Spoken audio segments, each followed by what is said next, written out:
artificial intelligence is something you hear about almost every day. You experience it, whether it is through smartphones, online learning platforms, booking your tickets, booking your doctor's appointment. It is everywhere. It has quietly become an integral part of our daily life.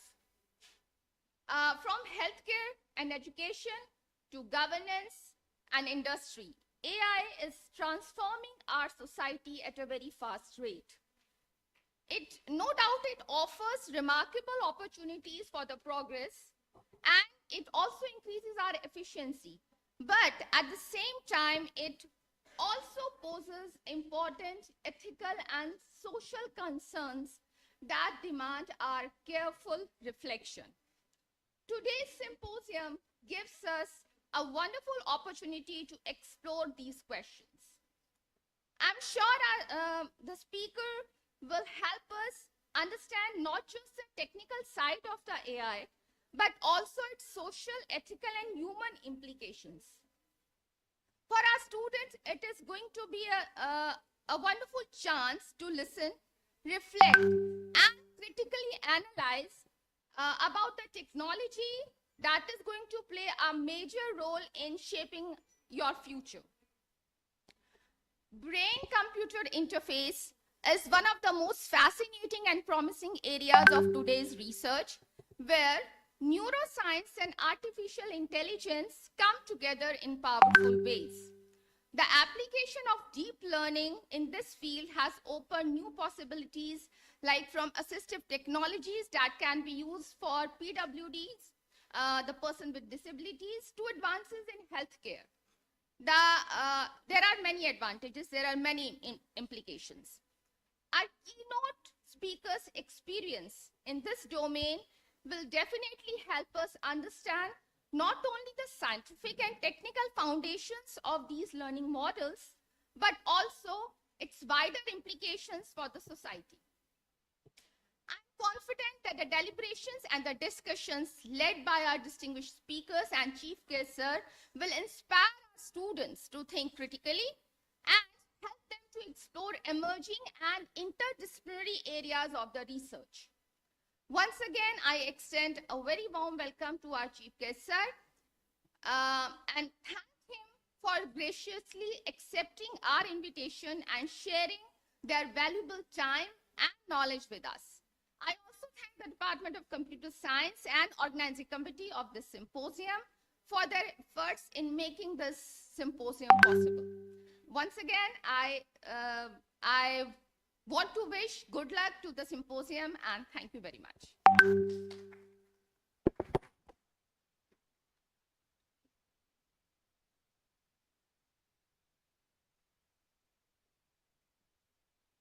Thank you, ma'am. It is now our honor to felicitate our distinguished chief guest for the day, Professor R.K. Agarwal. May I request Dr. Manju Bharadwaj to kindly proceed with the felicitation.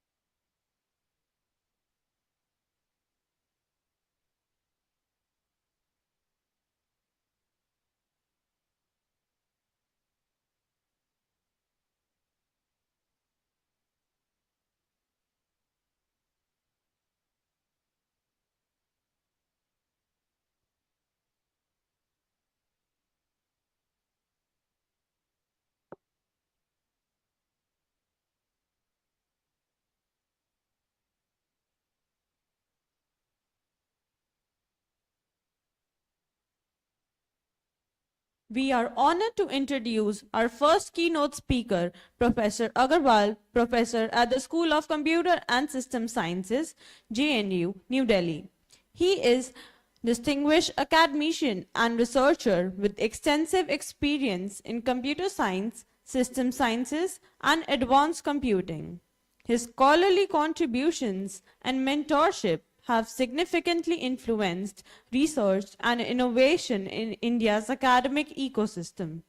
Today, he will be addressing us on the topic Deep Learning Model for Brain-Computer Interface, Challenges and Future Directions.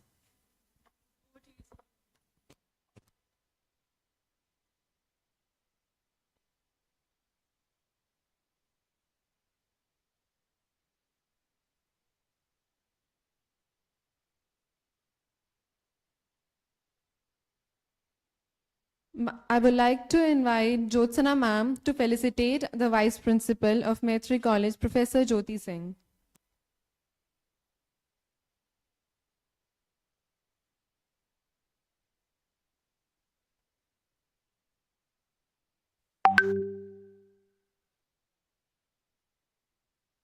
Over to you, sir.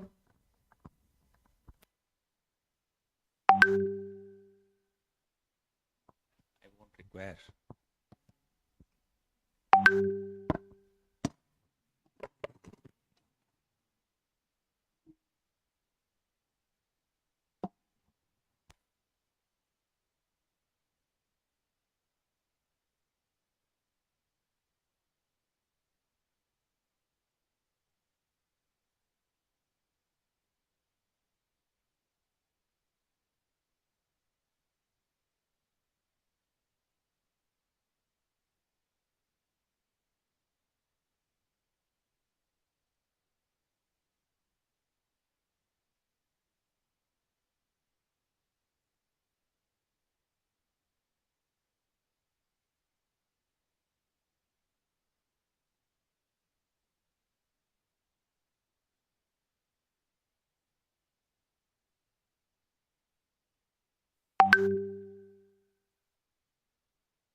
come to the lab, I'm thinking, oh, good, what are we going to do today? What's going to be new?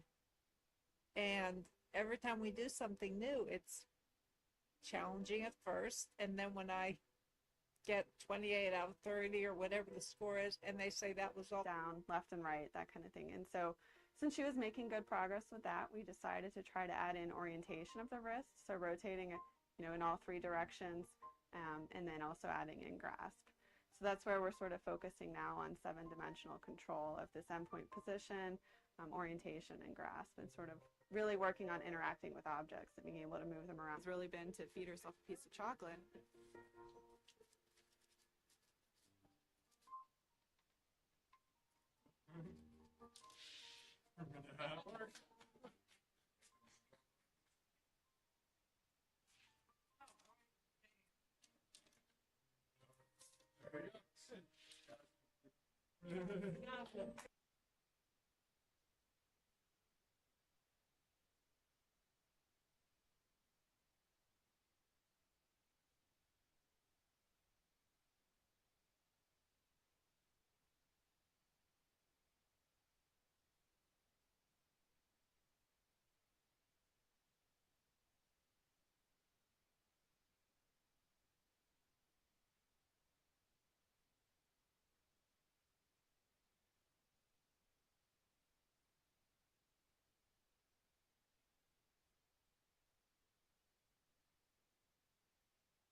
Thank you so much, sir, for that insightful address.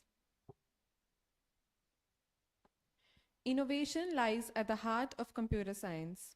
We are pleased to announce the launch of Code Crafters, an initiative aimed at nurturing creativity and technical excellence among students.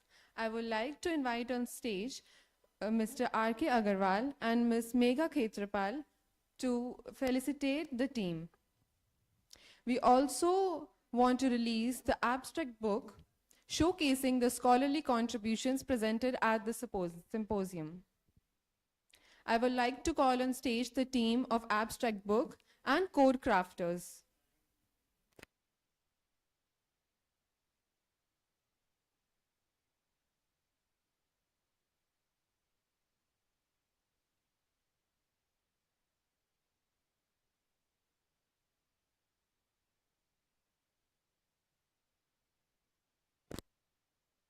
Team of Code Crafters.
The team of Abstract Book, please come on stage.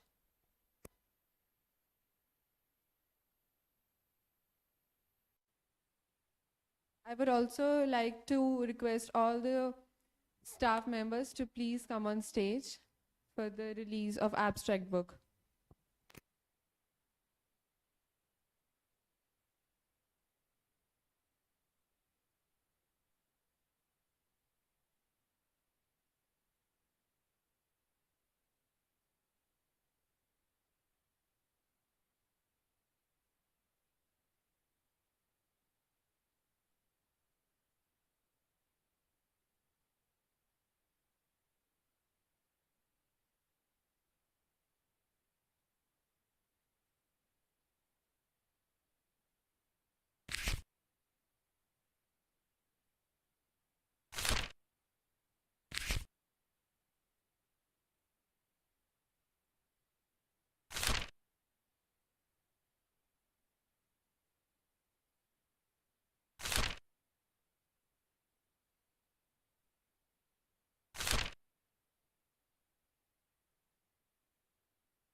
Thank you, team.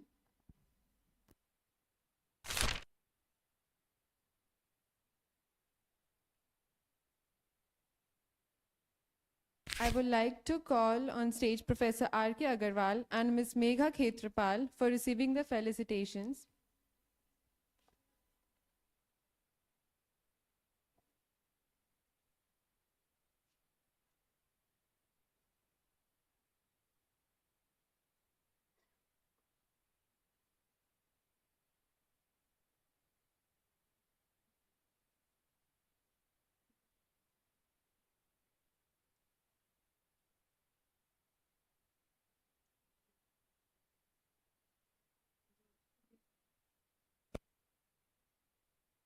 The painting has been artistically crafted by the student of Maitreyi College, Akanksha Khare.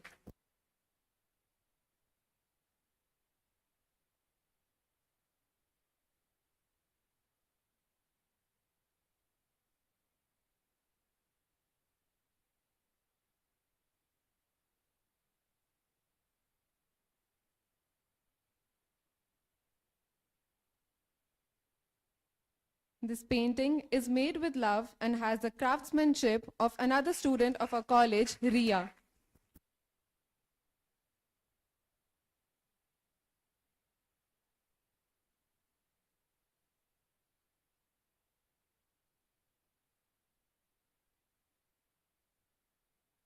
Now, we would like to welcome our next keynote speaker, Ms. Megha Khetrapal, fraud fighting global product head at TransUnion and president of women at TU, GCC India.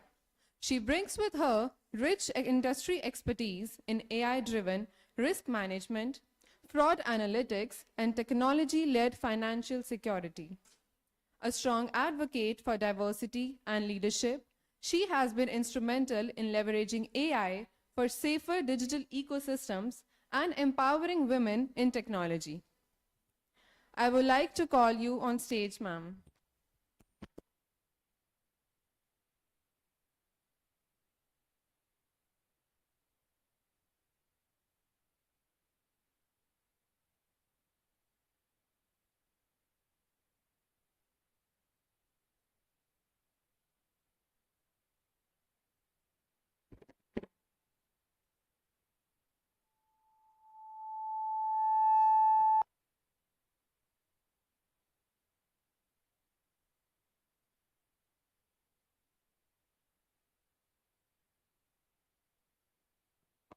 It's fine. Thank you. It's my pleasure being here. I'm a Delhi University student, so I have extreme respect for Delhi University colleges. And I'm an economist by education, but in my lens, the industry lens, computer science is seen as in a raw format. You can call it like technology. Yeah. So all of you are studying technology in some way or the other. Now, the world, as sir was also mentioning, is that whether you go into research, whether you go into anything in the industry tomorrow, technology is the foundation. You can be a product manager, you could be, say, a risk manager, an analyst, or even in sales, anywhere you go, technology is going to be baseline. So I'll say that take take pride in what you're studying. You're getting to study the latest and the greatest, and your products. So I feel, as I said, I'm from Delhi University, and 20 years back I did economics from Miranda House and then Delhi School of Economics. I feel very happy that I did that. But if I get to relive, maybe I will choose, if there is a combination, economics and computer science, or economics and technology. So technology is something which you have to keep learning all the time. As they say with Gen AI, what is happening is there is this, who all have used Gen AI in one form or the other? So people here, have you guys? Yes, please. Have you used Gen AI? Have you used? Yes, no? You have not? You have not used anything in Gen AI? No Copilot, ChatGPT, any tool? Yes? Everybody? Everyone has used it? Yes? So you think it's the right side of the brain or the left side of the brain? Anybody knows? So we were talking about brain, so I just took some inspiration from the prior lecture on the brain. So you all know there are two parts. He was also showing in the cap, right? There's a right side of the brain and the left side of the brain. So interestingly, the right side of the brain is for creative work, where you write a poem, you do these beautiful paintings and drawings. That's your right side of the brain. The left side of the brain is more logical, the step-by-step coding and the process, the logic, mathematics. That is the left side of the brain. The traditional models, the traditional algos, the traditional advancement, or as they say, the traditional AI was basically left side of the brain. It was more logical. The Gen AI, which we use for last 2 years now, because it's generally available, is right side of the brain. And when left side and right side of the brain get together, then it's obviously performing like a digital, intelligent human. So as we said, that all of us in some way or the other have used Copilot or ChatGPT or Perplexity, or depending on our interest area, some tool or the other. Next time when I'll come, I'll teach you how to create a no-code agentic AI. You must be hearing about agentic AI. It's like a buzzword, but because you guys are anyways very smart, maybe half a day or like 2-3 hours, we'll create an end-to-end agentic AI workflow. There will be a bot which will get created. You'll message a bot and automatically it will say, and I'll give you examples at what kind of workflow which we can automate, you can automate within few hours. But before that, when we are talking about Gen AI, I'm a woman myself. I have a 11-year-old daughter, so I'm mother of a girl child. So what I'm also worried about is the safety aspect, right? We all use ChatGPT all the time, and I can maybe give you later some prompt which you will put on your ChatGPT, and things which it will tell about you, your closest friends would also not know. Thanks to all the chats that you have done with it, it knows so much about you that maybe your parents would not know, your best friend would not know. So now that we share so much, are we really aware of the safety aspect is what I want to talk today.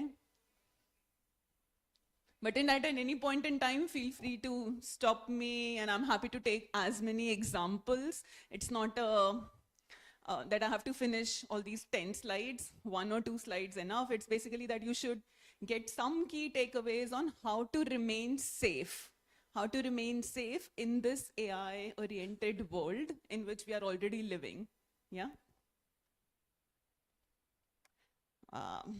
That was just to put some credibility that if I'm speaking here, I have a little bit of experience. But this example, not that I'm proud of sharing this example, not that I want to scare you on anything, but I'm going to share 3 different case studies so to speak, with the lens of a case study, not with the emotional lens. So 3 different case studies is what we'll discuss. The first one, which happened in October 2025, some of you would have seen that. It happened in IIT Raipur. And what happened was that an AI tool was used to create images, objectionable images of some females, right? So we here right now we are listening and learning from a non-emotional but a more rational perspective, that something happened and what do we learn from it. So this is one case. Target, of course, was women, but it can be, a target can be any vulnerable segment, not only women. I see a lot of men here, so it can be that I come from a different economic background. I could get targeted. I come from a different, India still has a little bit of a caste-based system. So if somebody gets to know that I got admission to this college because I am not from a general category, I could get targeted, right? So I can get targeted irrespective of gender also, but gender becomes a soft target. So this is the first case, and if you have, and it's publicly available information. It was not something any of us is proud of, but we need to be aware of. The second case is, because I come from financial industry, so I deal with, creating products for fraud prevention, which are being used by different banks and financial institutes who offer loans and cards. And so loans and financial system is close to, comes naturally to my head. So I was screening through cases. This case came to my head, that there was this lady, she's from Assam, and so she uploaded a PAN card and a selfie. Anytime now you take any loan, you have to, even when you take a phone number, right? You take a new phone account, you have to take your picture gets taken, you do that KYC, right? Which we call e-KYC. So Government of India and RBI came up with regulations on KYC. So, even you want to take anything, they'll take your picture and they'll take your ID card. That is all that lady had done.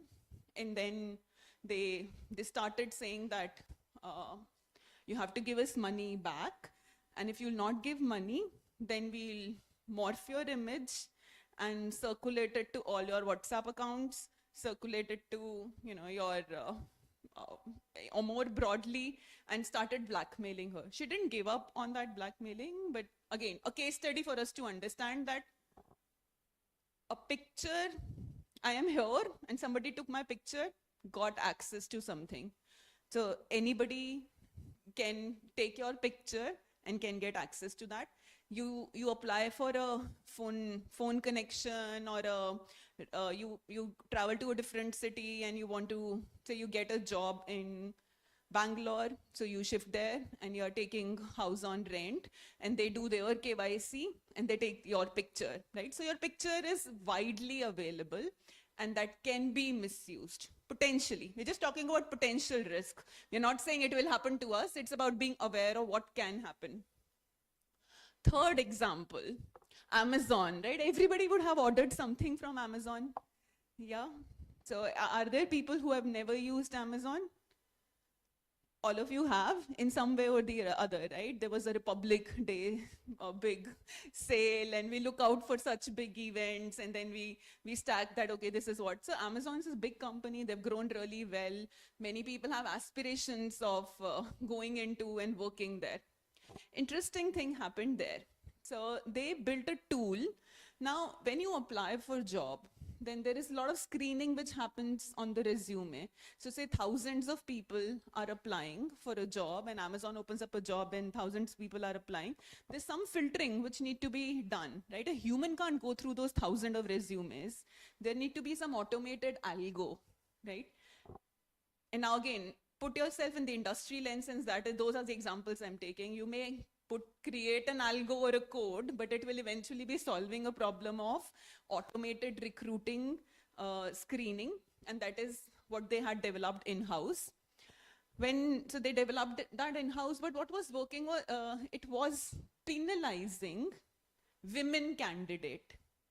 How was it being done? So when, say, Jyotsna ma'am's resume comes and say somebody else's resume come, Now, if in the resume it is written that studied from or teaching in an all women's college, it was penalizing that.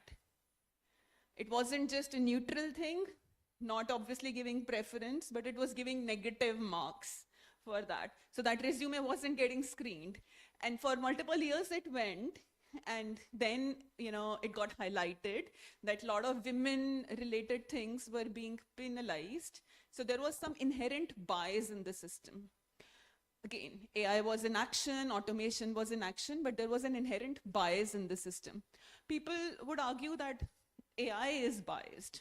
No, AI is not biased. The problem was, and we all come from, logical reasoning side, whatever garbage in, garbage out. The data which you will add to train your model anytime, whether you make a logistic regression model or you make a GNN model, or as you advanced, you may make newer forms of models, right? So garbage in, garbage out. If your data is biased, it will create bias outcome. It's not that it will create unbiased and fair outcome. So traditionally what had happened, there were more engineer men who had applied or who were working and who were successful in Amazon. That is the data. So if 95% of the population were men who were successful, and that data was being used to train a model, so it was penalizing women. So women were not getting screened or weren't even getting the interview call. Someone tested, there was another company in which I think it's called InTutor. It had an online tutoring system, and it's fairly renowned in the world. So a 60-year-old woman, if she is applying to become a tutor, she was getting rejected. But if the same lady reapplied by reducing her age, she was selected. So but a male applying who was a 60 years old was getting accepted for the interview call. So unintentionally, it was penalizing a particular segment of people because it wasn't trained well on that. So there can be bias in the system, and AI could be creating that bias. Now I'll take a pause. Three case studies we saw. What did we see? The first case study was, right, so there is a deep fake, and then, someone's trying to create some harm to a vulnerable segment. More often than not, that vulnerable segment tends to be women, but it can be any vulnerable segment. What was the second case study? The loan app case study, where if anytime you're doing your KYC, even for a genuine purpose, even to a genuine company, you're still giving your face, you're still giving your biometric, you're giving your details. And third is that you haven't as such given anything, but you're applying for career, you could be applying for scholarships, you could be applying anywhere, but if there is an automated tool in the system, there could be inherent bias in the system, right? These three things is what we saw so far. What does that mean? That the pace at which AI adoption is exploding, right? So as we checked, everybody here, and even if we survey the larger campus, everybody would have used in some way or the other a ChatGPT or a Gen AI or some model or the other, right? So the students at large, and my kid is in the school, not even in college, and still, school kids also have significant amount of exposure to Gen AI tools. You search anything on Google and it gives the AI mode. It gives the AI summary. So you're already interacting with an AI in some way or the other. So exploded growth in the usage is the first trend that we see. Educational systems somehow are not teaching us of how to use it, right? They're just telling us, don't use it, but they're not teaching us how to use it well, right? So they are not explaining, maybe they're catching up, not to say that they are completely against it, but it always takes a systematic change longer, right? So that is the catch up which is happening. And third thing is deepfake is now under less than like $1 and easily available and significantly good quality. Nano banana, anybody has tried? Yeah? Yeah? You tried it for Instagram? Yes, I see. Anybody here? Nano Banana? It creates, so on LinkedIn, there was a phase last month, multiple KYC documents like a PAN card, Aadhaar card created on Nano Banana, and it looks as good as original. So and 60% of tools that we use in the financial industry. And financial industry is very strict because it's highly regulated. You're giving money to someone, so you want to be very careful whom you're giving money.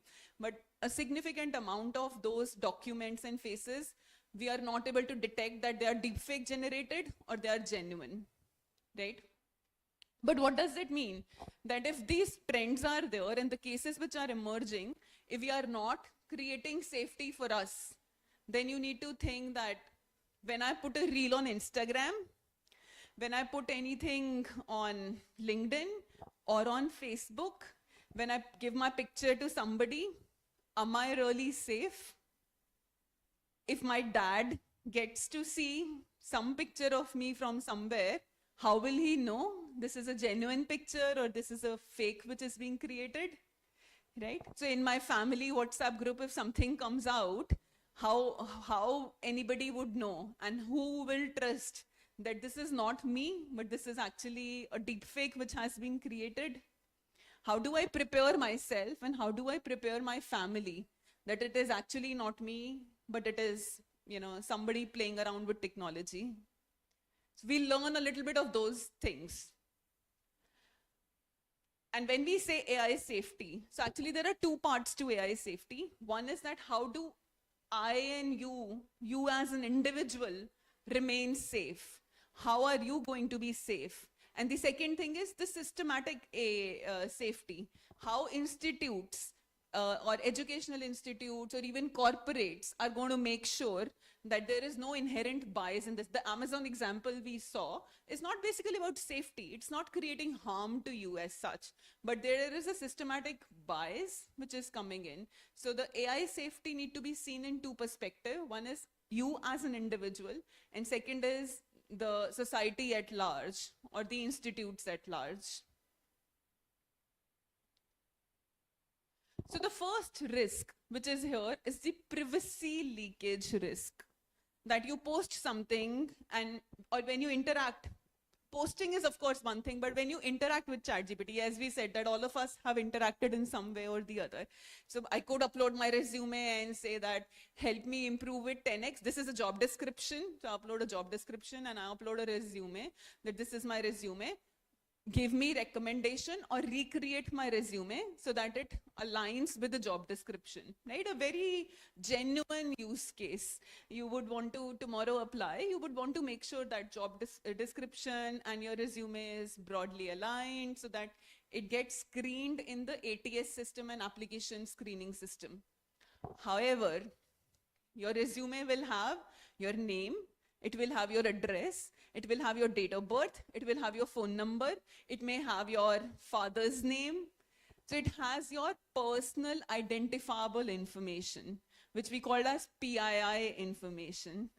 Have we thought that are we sharing our personal information to an AI agent, which is now widely available everywhere?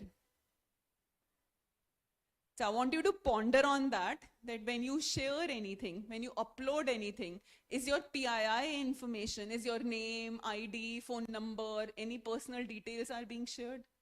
When you put in your LinkedIn on ChatGPT and say that I want to improve my LinkedIn profile, screen my LinkedIn profile and tell me what else I should do, then also it is able to access your profile. Or if you download as a PDF your LinkedIn profile and then you ask it to screen it and tell you what to change, then it will have your phone number and all those details available, which can be misused. Another thing is you could, sometimes you say that I want to, so there are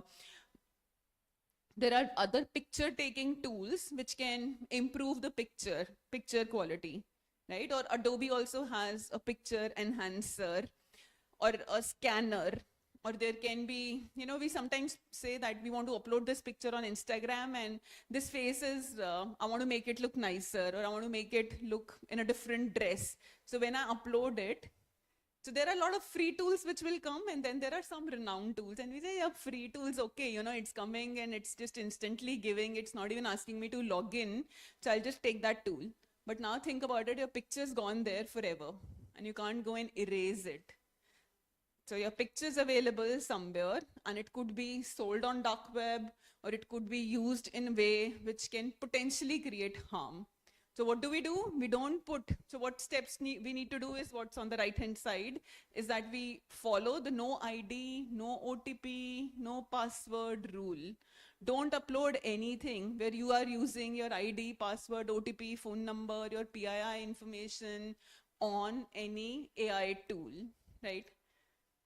Tomorrow when you'll work in a company, or I don't know if you have here enterprise solution tools, your faculty has, they have Copilot, which is enterprise Copilot, but you got to use the safe tool so that your data remains with you. Safety could, as they say, insurance is boring till the time it hits you. Nobody likes to take medical insurance because we don't want to think that we'll ever fall sick. Similarly, for safety, it sounds very boring till the time it hits someone. So when it hits someone, then we realize, oh my God, why I didn't bother that much. The other risk is, which we talked, is the deepfake and synthetic harassment. As they say, if it can be generated, it can be misused. When you're putting your picture and it can be changed in any way, if it can be changed to wear a nice dress, if it can be changed by you yourself before you put it on an Instagram reel, that my background should be like a beach, or I'm with this or that, then likewise it can be misused also. Right? We don't think so much when we are processing it, but just be careful on deepfakes also. So tighten privacy when you are on social media, so that only your close friends can see, and don't make your profile public. Don't make your pictures public, so that everybody can see and use it against you. Now there's a beautiful thing which WhatsApp has done. Some of you would have noticed it. You open anybody's WhatsApp, you go to their profile picture, you try to take a screenshot, and it says that screenshot's blocked. Few years back, it was possible to take a screenshot. Have you guys tried that? Yeah, now the screenshot's blocked. You try LinkedIn, you go to somebody's LinkedIn profile on phone right now, and you try to take that picture, it is coming in. You're able to take that, it's not blocked. So depending on, some social medias are taking some actions by blocking it, but many are not. Now the kind of profile pictures we put, another thing which can still be done on WhatsApp is that I take my friend's phone and I take profile picture from my phone, then I can take a picture. That way that picture can still come to me. So it's not still fully proof, but yes, there is one hurdle they have created in the system by blocking the screen captures. So anytime you are putting pictures, just please be careful. Another thing, to know yourself, but also go back and tell it to your family members. Train them on deepfake. Tell them that if you see any picture of mine, if you see any video of mine, if you see any voice of mine, don't just blindly think that it is me. It could be that it is not me and someone's trying to blackmail you. It could be that someone's trying to, harm us, or play around with our integrity, play around with our safety. But just train them also that it's okay. It's okay, and it's not necessarily me. Or if you get your friend's video and somebody says that this is happening, don't just get too excited and actually believe it. Question it. Is it actually that person? Or it could be a deep fake which has got generated, right? So it's important. Another important thing is that if it happens, what steps you will take is something you need to decide today. You will not decide it when you are in that situation. Right? So think about the steps which you will take. You will not feel depressed about it, because it is a reality. Everybody's pictures are there out there. You can play safe, you can tighten your security controls, you can make sure that you're careful when you're using your pictures or details on AI tools. But if it happens, what is it that you're going to take? That checklist, that conversation with your parents or your elder ones is something you have to have today and not tomorrow, not when you are in that situation. This is a conversation I would like to have with my daughter today, that if something happens, no problem, I trust you, right? We are in it together. We are in it together and we'll solve this together. So you need to give that confidence to your parents that we are in it together and we are going to solve it together. It's not you versus me. It's about us together, right? It will take away the pressure on you if something comes out. And I hate to say that, but there's very high likelihood of something or the other can come out on anybody of us. It's just a random chance, right? Another risk which we did talk about was bias and discrimination. So you apply anywhere and then, there is a screening process which is happening. Feel free to ask them, is it an AI generated tool which is going to do the screening? If the AI generated tool is doing the screening, then how you are ensuring there is no bias in the system? So I'm applying for this scholarship to say Harvard, Cambridge, wherever you are, whatever is your next goal. So you are applying somewhere, you ask them. It's okay to ask. Ask them that, is there bias? What are the precautions they have put in place? What are the checks they have put in place so that there is no inherent bias in the system on the AI tools which are being used? Another interesting thing is, so there's a concept of temperature. Have you heard of that thing, temperature, when you use AI? As I said, Gen AI is basically right side of the brain, which is more creative in nature. What does a creative person do? The creative person will think about different things, right? A creative person will not do A plus B plus C.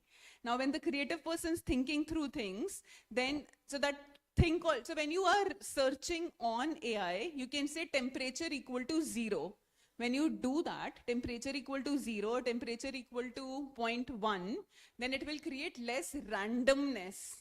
So it's typically very confident in giving answers. You ask it anything and it will confidently give you answers. But many times those answers could be wrong. So you have to use it for drafting, but don't trust it blindly. You ask anything to your Copilot or Gen AI or any other tool, but don't trust that blindly. Another interesting thing which I do is play one against the other.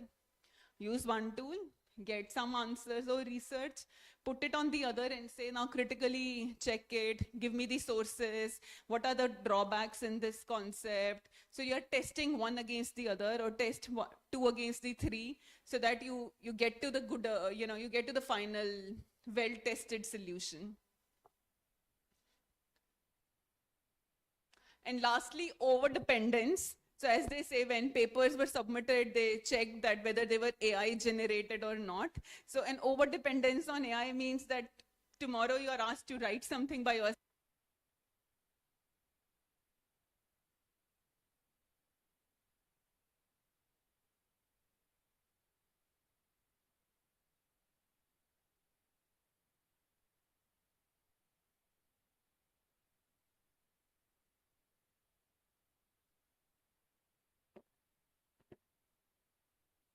Now we have spoken about all the problems in the system, right? What's the fun if we'll only talk about problems? There has to be some solution. We did spoke about a little bit on we did talk about on every risk that things to do, things not to do, don't share too much, right? Have strong privacy control, but hard to remember everything at one go. So a simple thing to remember is a small acronym I created so that you can take it with you. So it's like a safe framework. How do I remain safe? First of all, it's important for me to remain safe in this AI world where everybody's hands having you can call it's dangerous than a revolver, right? You can take anybody's picture at any point in time and send it to whoever you want to or put it on any social platform. So what does the safe framework is that share carefully. When you are talking to AI, which all of you will and are, and it's part of our life, just be careful on what you're sharing. No PII, no phone number, no OTP, no personal picture, no personal details, no that. You want to talk about anything about your father or personal relationships, but redact anything which is personally identifiable, which can help anybody identify your name, your parents' location, anybody's location. So redact all of that. So share carefully is the first part. Now, after you have shared carefully, the second thing is ask smartly. You know, it is going to give you something and it's going to be very confident. You're going to ask it that, are you sure? Give me the sources. What are the credible research papers where you saw this? What are the pitfalls of doing it? So you have to ask it critically. The more you ask it is basically how your brain's getting developed. As they say, treat AI like your assistant, like an intern that you've got, but it's still learning. It's not. Don't treat it like your boss. Treat it like your intern. So whatever it will give, you're going to question, is this making sense? Why should I use this? Why is this the right approach? Why not something else? What are the other possible opportunities? Right? So question it and say, so we say ask smarter. So in the safe way, S is share carefully, ask smartly, right? Ask a lot of questions. And then we say fact check. So always take sources, click on those sources and check whether it is making sense or not. The 3 case studies I showed, you can go back and check on Google whether they actually exist or I just made up on the fly, right? So never trust anybody blindly. Go back and fact check yourself. And lastly, if anything happens, right, be prepared today. If anything happens, how are you going to, what is your protocol? What are the steps you'll follow so that you don't go into a black hole? That's my last point to you. But before I go, you can take a picture of this if you want. I thought we can create like a audit sheet. How do I know if do I really, am I already maybe vigilant in my interaction with AI, or am I too open? So it's a self-assessment that you can do. And when you score yourself on these parameters, you will know that whether you are really ready or you are not. So take a snapshot, do that check for yourself, and you will know the steps that you need to take so that you are actually fully prepared. Out of syllabus, but one more thing is also recommended to create a safe word with your family. Now voice cloning is becoming very common. So people could, they can create voice and give a panic call to your parents and ask for money that, Dad, I'm in hospital and I need some money and I'm going, or I'm really hurt, or somebody has caught me. So there can be different kind of frauds which can happen, so to speak, using AI. So have a safe word which only you and your closest family members know. So your mom knows that, and then mom can ask, what is the word, what is our keyword, but that person would not know. But you would know. So if you are actually in trouble, then you take that word and they would know that you are genuinely that person. So create that safe word with your family today so that you actually remain safe, and your family also knows that is it like a deep fake or is it actually genuinely my kid. So create that, don't delay it. As I said, don't wait for something to happen and then work on a protocol. Develop the protocol today. Be prepared for the emergency situation.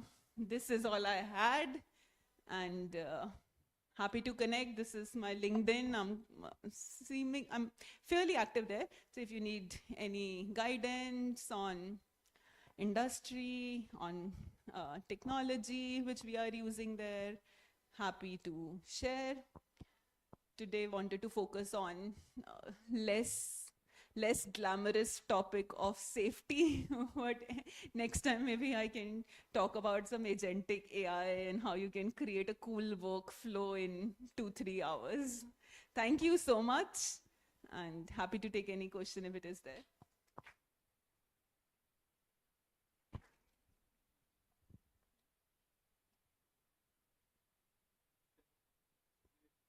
Mm-hmm.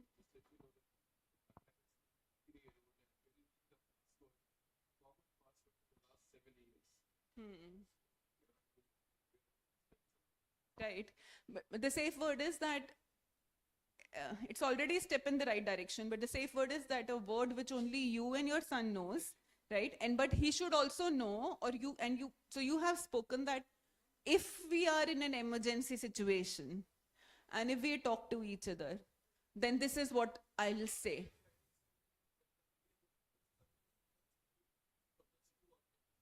Hmm. Perfect. Yeah, so it is actually a safe word that if somebody else is picking you, and but unless they say the word which only you and I know, then you can't trust that person. And now extended to the AI era. Right, right. But beautiful. So you already have that mechanism. You just need to extend to another use case. That if something happens, then a call comes, God forbid anything happens, you will be quickly able to make out that, oh, it's not my son. So I don't need to be threatened, right? But if it actually is, then you can take some action. Yeah. So a safe word is a word which is very personal to you and not easy for anybody else to guess. And you cannot tell it to your friends and everybody, right? Then it's no more a safe word. Then it's a common word which everybody knows. Right. Beautiful. Hard to guess and easy to remember. Awesome. Sir, you are like a role model. You are already implemented it 7 years back. Yes, ma'am.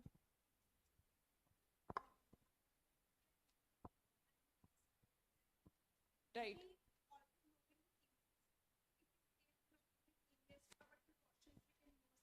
Very, very good question. So create a new dummy email account. Dummy in the sense that you should have one email account for your important things, where your college, say scholarships, or you're applying somewhere, you're working on a research paper and you want to safely keep that. So your most critical, important things are on a different email ID. Then you can create a email ID which is fine, right? It is crap and you don't review it. That is what you'll use when you log into these platforms. So the no-code platform I was saying is NA10, and I've been using it for a few months now. There also, every time you have to log in with an email ID. So you can use that email ID. You can also create disposable email IDs.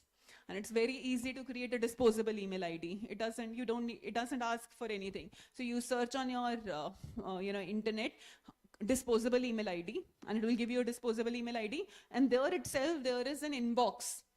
So an email which will come to that. So sometimes you have to create an account and it will say the OTP will come to your email ID, right? So the OTP will also, you'll be able to see when you're creating the disposable email ID, it will give you the disposable email ID, you put that there and it will give the OTP, and down itself you'll be able to see the inbox and the OTP, and you can use that. So use disposable email IDs, or otherwise create some generic, like a faltu email ID, which you can scrap and use anywhere. For important things, have a different email ID. But brilliant question. You're already thinking ahead. You're already thinking of how to stay protected. Anybody else? Yes.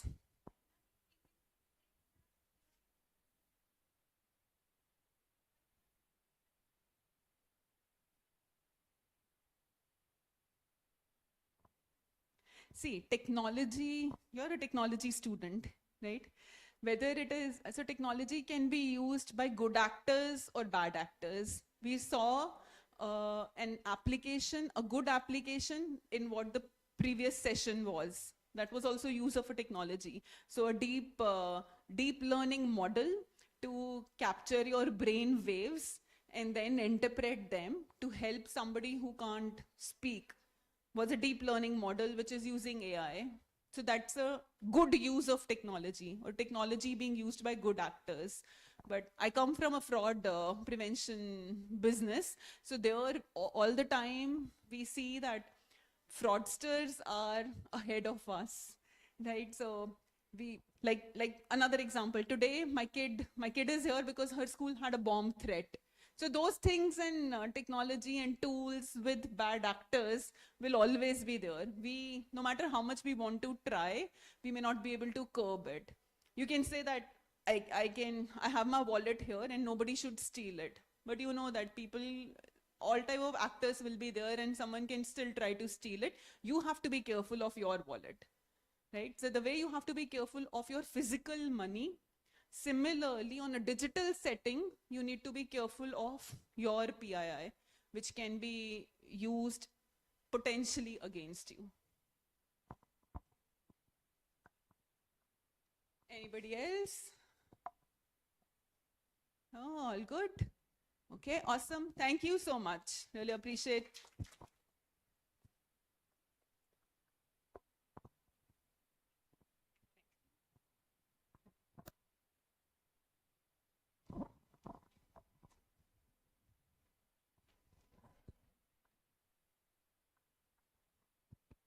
Thank you so much, ma'am, for such an insightful address on AI and women's safety. I hope everyone is now well aware about the pros and cons of AI. We request all the participants to kindly assemble on time for the technical sessions. Session 1 is in NSB Auditorium. The technical presentation, track 1, AI for Well-being and Sustainable Development, will be held here in NSB Auditorium.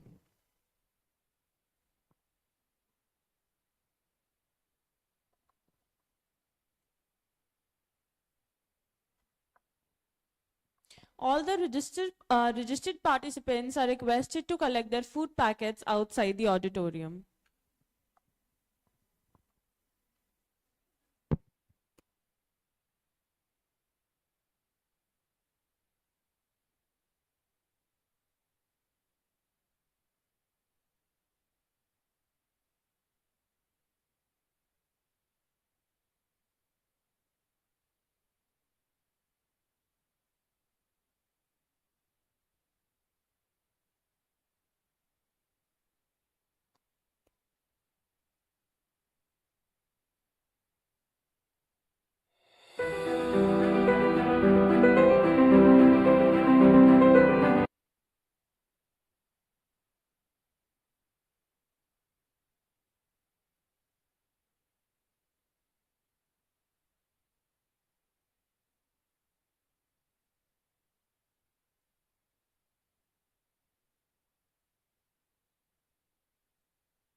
Track 2 participants, please assemble here.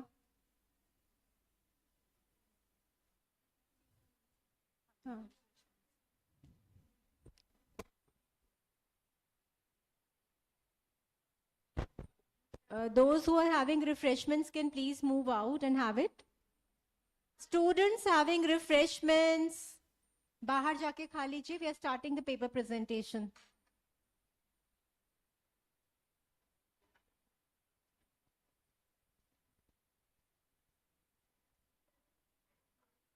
Track 2 participants.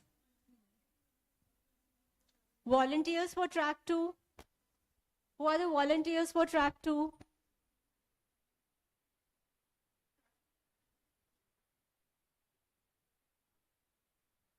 Volunteers?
Hello.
Good afternoon, everyone. A very warm welcome to all. I, Sheetal Upadhyay, feel extremely honored to welcome you to International Research Symposium. Today's theme highlights the role of AI in public services with a total of 7 tracks, each exploring a key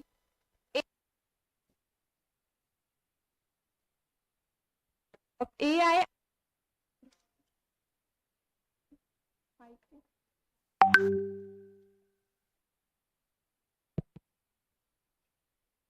Artificial intelligence is transforming public services by making them faster, smarter, and more accessible, improving efficiency across various fields while delivering better services to citizens. Respected chief guests, distinguished keynote speakers, faculty members, research scholars, and dear students, a very warm welcome to you all. On behalf of Department of Computer Science, Maitreyi College, University of Delhi, I feel truly honored to share that today's symposium is being organized as the part of AI for Atmanirbhar Bharat. This is a we are taking a small yet meaningful step toward innovation, responsible use of AI, and contributing to society through technology. Today, we have the privilege of having a truly a person who truly defines leadership and academic excellence, Dr. Manju Bharatwaj. She is an associate professor in the Department of Computer Science at Maitreyi College, University of Delhi, and she has been shaping young minds for nearly 3 decades. She holds a PhD and MCA in computer science, along with BSc honors in mathematics from the University of Delhi. Dr. Bharatwaj has published extensively in reputed international journals and has presented research at prestige global conferences across different countries. Her areas of interest include AI, natural language processing, and sentiment analysis. She is also a proud recipient of National Education Excellence Award and has contributed immensely through research, teaching, and academic leadership. Before we head toward the student research presentations, let us quickly go through the presentation guidelines. Each presenter will be given a total of 8 minutes. 6 minutes for presenting research work, followed by 2 minutes for the question and answer session. A buzzer will be sounded after 6 minutes. Presenters are requested to adhere to the time limit. Along with the judges, students are also welcome to ask questions during Q&A session. Now, I would like to invite our first presenter of the day, Divya Kumari, with her team to present on exploring the role of AI-driven monitoring and conservation, a conceptual framework from Maitreyi College. Over to you.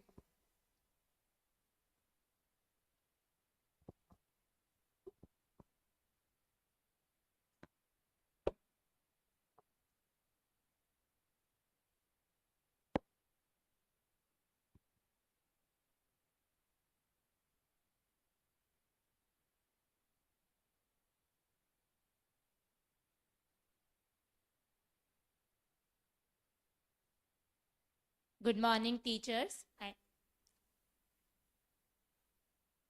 My name is Vaishnavi Mohan Puria.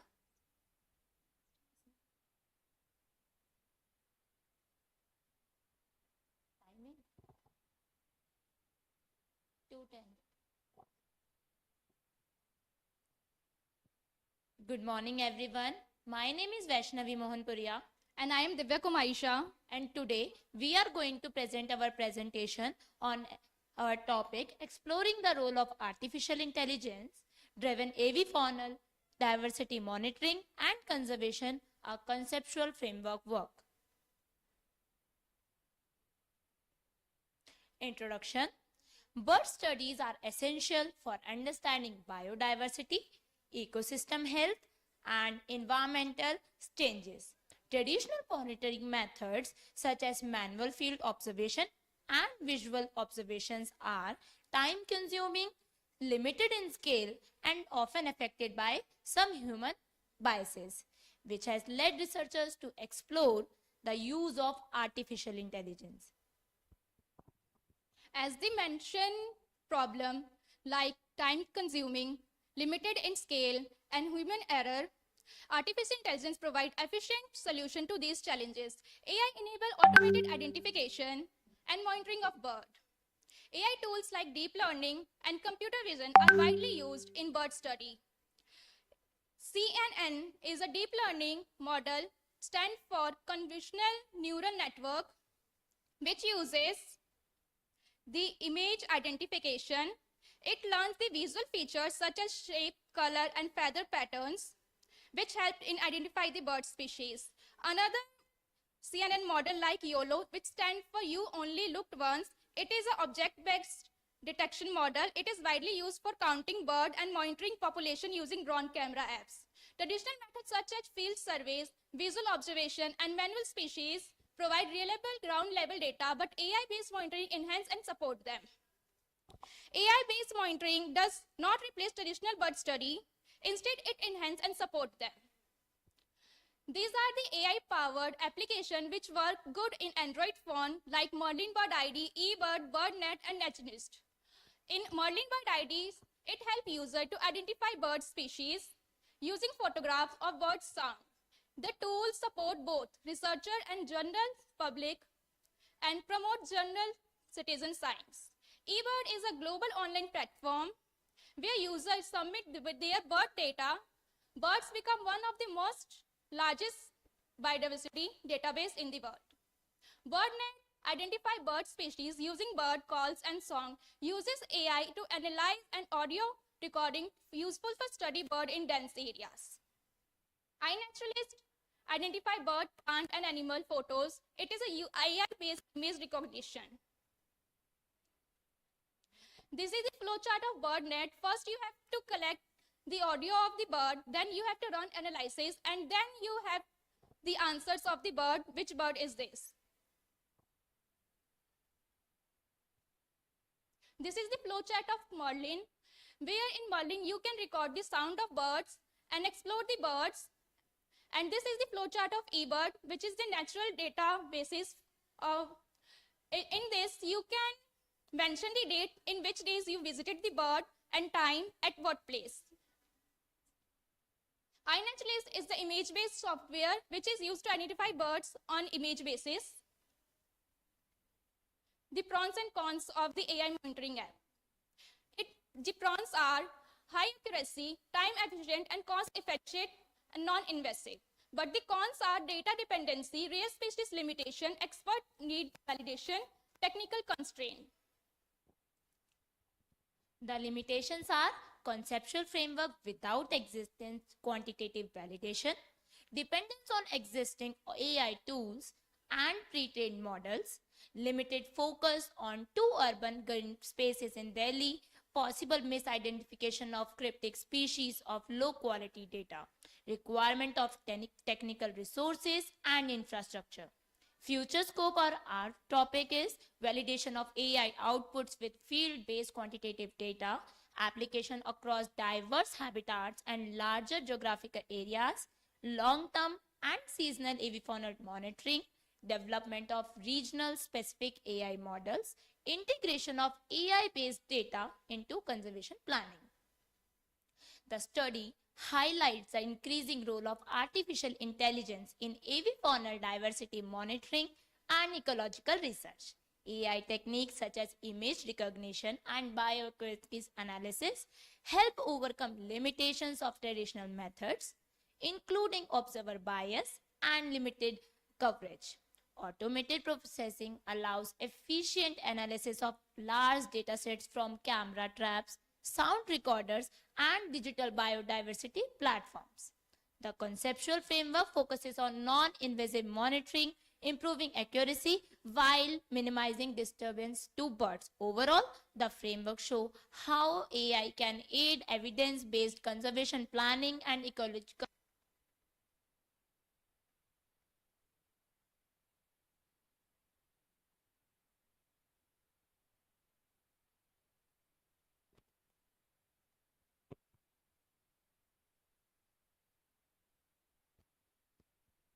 Overall decision, overall research outcomes. Con- Conclusion: artificial intelligence provides an efficient and scalable way to monitor avifaunal diversity. AI tools reduce human error and improves accuracy in species identification, detection, and classification. The conceptual frameworks offer a clear workflow for applying AI in biodiversity studies. AI supports sustainable conservation by providing timely and reliable ecological sites. Combining traditional ecological methods with AI enhances overall research outcomes. Thank you so much.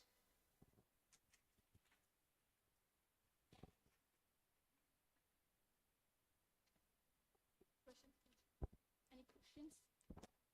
Any questions?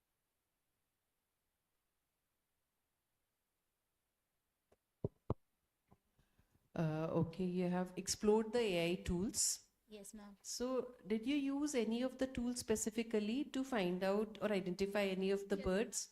So, the observations were correct? 100% correct? Yes. And we 100%? used sound of the jungle babbler. Basically, we recorded the sound of jungle babbler in our nearby park, and we used the tool for identification, and we got result that, and we put that result on our presentation also. So, how many birds have you tried to capture through these AI tools? Ma'am, I have captured most common birds like rock pigeon, jungle babbler, sparrow, and hume babbler, which is rare. But it by sound recording, I mentioned that this bird is belong to this species with the help of Merlin bird ID. Now, when you're exploring this, uh, you have heard of migratory birds. There are seasons in which migratory birds are visible. Yes, ma'am. Like in Merlin bird ID software, it shows the which season that does the bird migrate and where it migrates. So it will be enhance our work for doing this. What do you think is this project's contribution to society? Ma'am, it provide an enhanced way to know the diversity of birds, like its migratory pattern. According to me and our teammate,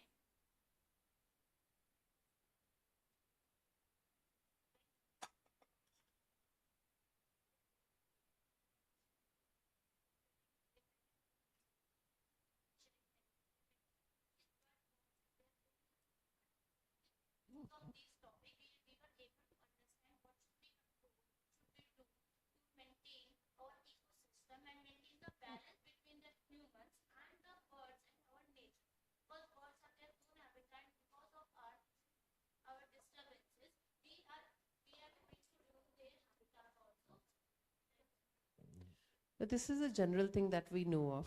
But any specific experiment that you plan to conduct to observe this behavior?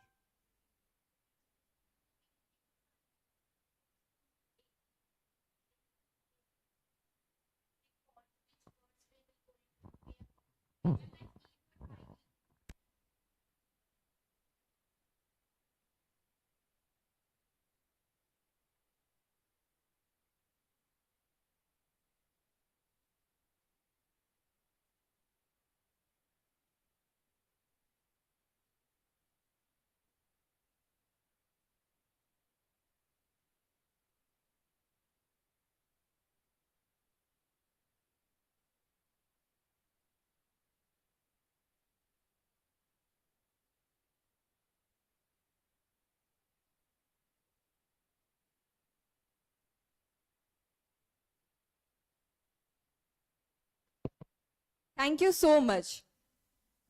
Now, I will invite Nikita to present impact of AI-enabled digital payment apps on spending and saving habits of college students. Thank you.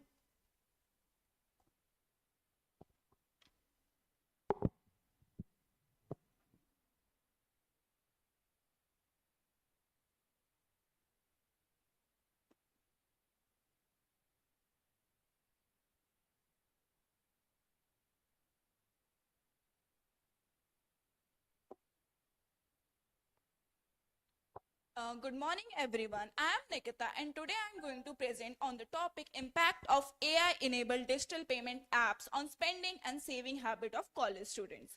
This study looks at how AI integrated into digital payments app influence the financial behavior of college students, especially their spending and saving habits.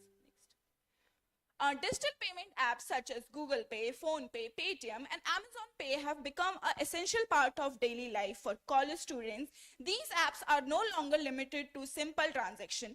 These apps use AI to provide features like automated expense tracking, spending insights, reminder, and personalized offer. AI-driven convenience reduce the psychological barrier of spending, commonly referred to as pain of paying. When transactions happen with a single tap, spending often feel less real. Continuous exposure of notification, cashback offers, and rewards can further influence students' financial decisions. Since college students are at their early age of financial independence, it becomes important to study how AI-enabled digital payment system affect their spending and saving habits. Next, research problem and relevance. The widespread spread of use of digital payment apps makes cashless transaction a routine part of student lives, while AI-enabled features increase speed of ease. They also encourage frequent and impulsive spending. At the same time, reduced visibility of actual cash outflow can weaken saving habit and financial discipline. There is limited understanding of how AI-driven digital payment app influence students' long-term financial behavior. This issue is highly relevant because financial habits developed during college year often shape future financial stability. The findings of this study can help educators, policymakers, and fintech platforms promote responsible and balanced use of digital payment technologies. Next, literature review. Previous research shows that digital payment apps are widely used by young users due to their convenience and ease of access. Studies also indicate that cashback offers, discount, and one-click payment increase transactions frequency. This reduce the pain of paying has become strongly linked to impulsive spending behavior among students. Recent literature highlights the growing role of AI-driven features such as spending insights, notification, and personalized recommendation in shaping users behavior. While some studies suggest that digital tools support budgeting and expense tracking, other report weekends saving discipline among frequent users. Financial literacy is consistently identified as key factor influencing responsible uses. Next. Yes. Okay. Next, research gap and novelty. Most studies focus on general digital payment usage with limited attention given to AI-driven features. Additionally, spending behavior has received more focus on saving habits and financial discipline. There is also a lack of integrated study examining both spending and saving behavior together. This study addresses these gaps by analyzing how AI-enabled digital payment apps influence both aspects of financial behavior among college students. The research offers a behavioral perspective on role and AI in everyday financial decision making. Next, objective. The objective of these study are to examine usage pattern of digital payment apps among college students, to analyze the impact of AI-enabled digital payment features on spending behavior, to assess the influence of digital payment apps on spending habits and financial discipline. Next, hypothesis. Based on these objectives, the study will test hypotheses related to impact of AI-enabled digital payments app on students' spending behavior and saving habit of financial behavior. Next, methodology. The study follows a descriptive research design using a quantitative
Uh, you've presented this task of whatever you have read upon.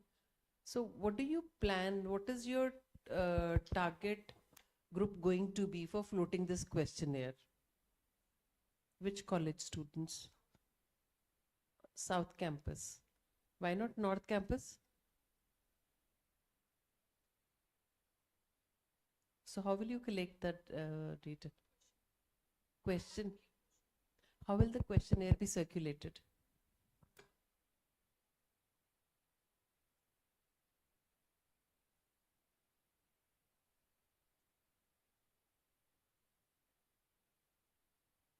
You're not clear about this.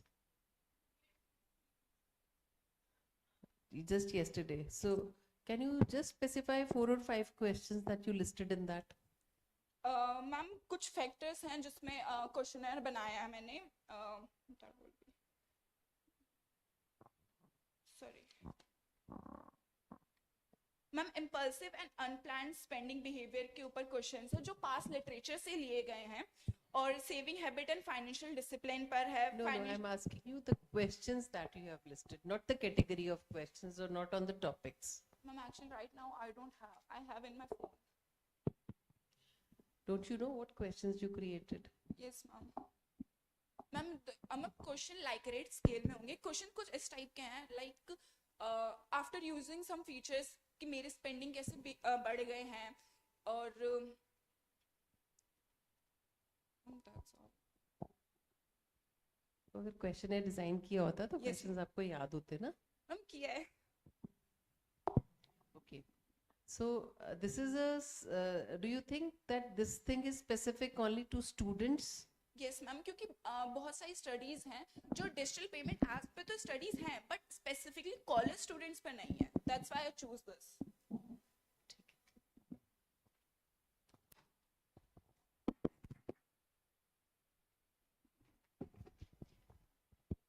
Thank you so much for that insightful presentation.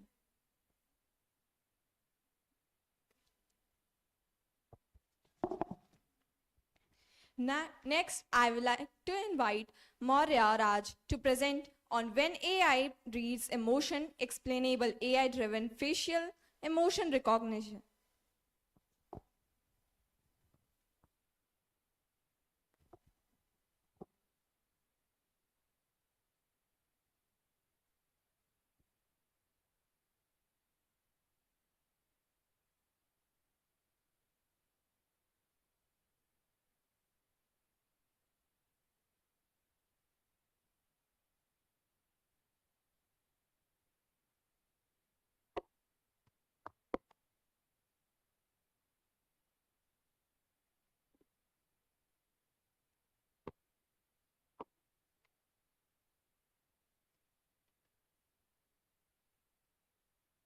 Very good afternoon to everyone present here, our respected panel members and our faculty mentors and my fellow researchers. We are here to present our research titled When AI Reads Emotion, Explainable AI-Driven Facial Emotion Recognition. Next. These are the table of our content: abstract, methodology, results and discussions, conclusions, challenges, limitations, and future works. When we talk about deep learning models and explainable AI, what we are focusing on are the traditional emotional analysis systems that rely heavily on manual deduction and subjective interpretation. Humans often communicate through emotions through their facial expressions, but teaching the same to the AI technologies and models is inherently increasingly very difficult because humans innately have emotions, but artificial intelligence cannot interpret them very easily. And they often act as black boxes, which is a challenge in the research. However, we have used a model that will bridge the gap between human understanding and artificial intelligence. For this, we used a ResNet 50 model combined with AFNet to identify the significant facial features and classify emotional states. Our model was trained on the Karolinska directed emotional faces, which achieved an accuracy of 98.02%. We also integrated Blaze Face for a fast and stable facial localization. We did not just stop at the accuracy, but also focused on the interpretability by using explainable artificial intelligence techniques, mainly GradCam and GradCam++, that help to visualize the facial regions that influence the model predictions. Our model overcomes such challenges of the black boxes and has potential applications in various areas, mainly healthcare and mental health screening, human-computer interactions, marketing and consumer feedback, smart vehicles and driver safety, and various educational platforms. Now I will explain the overall methodology diagram of our proposed system. The diagram explains the overall workflow of our facial sentiment analysis system. We begin with data collection, where we used KDF face sentiment dataset, which is available on Kaggle and contains around 4,900 facial images representing different emotional expressions. After collecting the dataset, the next step is face sentiment pre-processing. This step ensures that data is clean, consistent, and suitable for training a deep learning model. Once pre-processing is completed, we perform face detection and extraction using Blaze Face, which helps in accurately detecting facial sentiments and removing unnecessary background information. The extracted images are then passed to deep learning deep learning sentiment analysis model, which is ResNet combined with AFNet to classify different facial emotions. Finally, we apply explainable AI techniques such as GradCam and GradCam++ to interpret the model predictions and understand which facial regions contribute most to the sentiment classification. Moving further with face sentiment pre-processing, the pre-processing stage contains of three main subjects: annotation, cleaning, normalization, and standardization. The first step is annotation. This ensures that each image is correctly associated with its corresponding emotion class. Second is cleaning. Here the data set is carefully examined to identify unclear, corrupted, or low quality images. Such images are removed to avoid negative impact on model training and performance. The final step is normalization and standardization. All images are resized to a uniform size of 224 by 224 pixels, which is required by models like ResNet 50.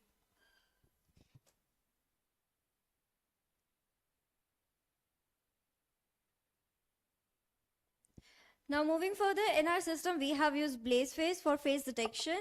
It is chosen because it detects and extracts faces more efficiently and works well in real-time scenarios. It is single-stage object detection, which means it detects faces in single step. Now, after detecting the face, the facial lesion are cropped and sent to further sentiment face analysis. Now, here you can see the formula. It represents the loss function. The total loss contain two parts.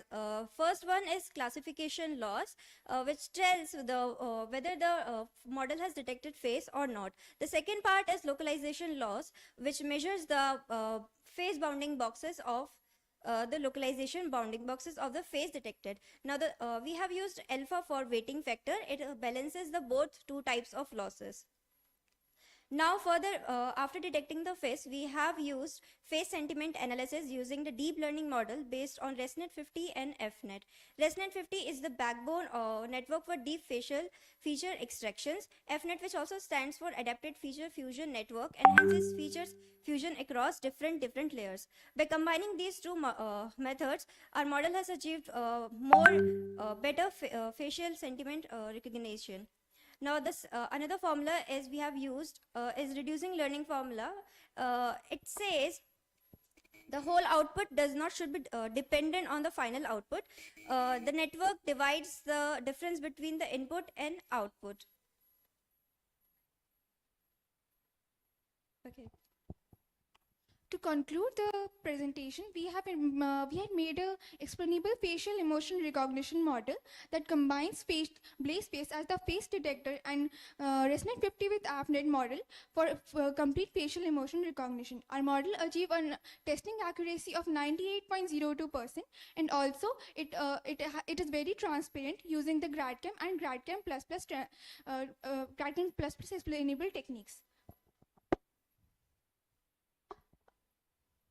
Uh, the challenges and limitations of our model includes when in the real world deployment conditions where lightning, shadows, and motion blur can affect the images. Where when as the dataset is the KDF dataset, our dataset is where the model is very biased to the dataset itself. The facial emotion variability across age, culture, and individuals is also a very effective factor. Our model contributes very largely on AI for public services and society, as for example for hearing aid individuals where they are not able to communicate or they are not able to see the other person's emotions clearly through the tone and the voice itself. Our model can help them understand which facial emotion recognition they are emotion they are making and help them communicate more properly. For learning individuals, it can also give who are not able to express themselves properly, their caregivers can get alerts from the facial emotion recognition, and also these explainable techniques will help the caregivers understand what exactly is their emotions and also make their model very transparent. Thank you.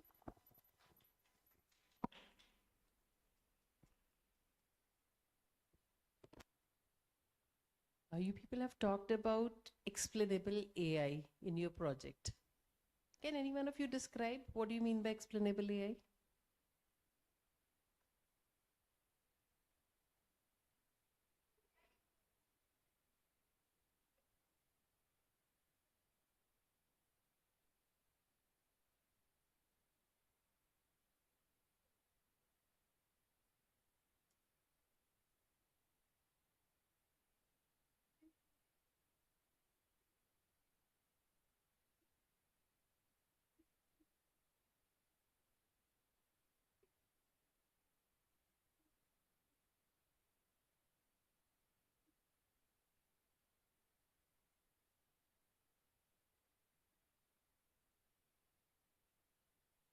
So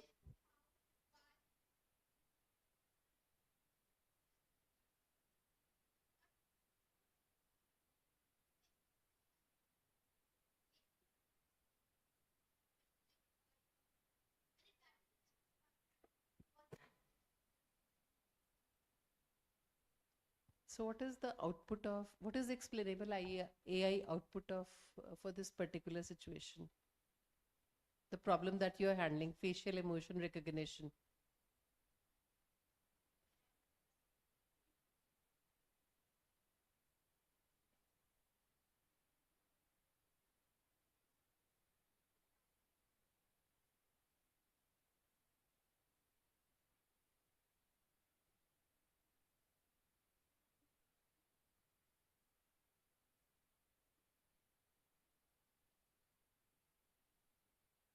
it's a smiling face. Okay.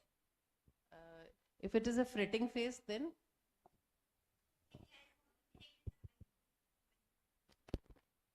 okay.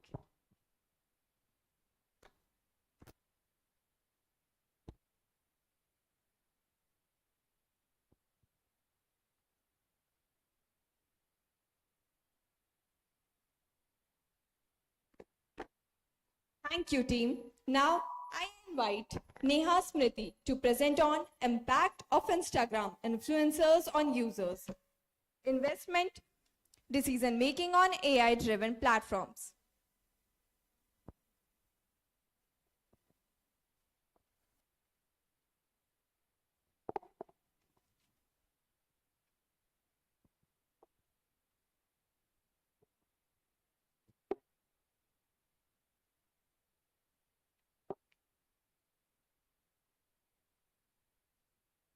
Good afternoon, everyone. I am Neha Smriti, and today I'm going to present this study titled as Impact of Instagram Influencers on Their Users' Investment Decision Making in AI-Driven Platform.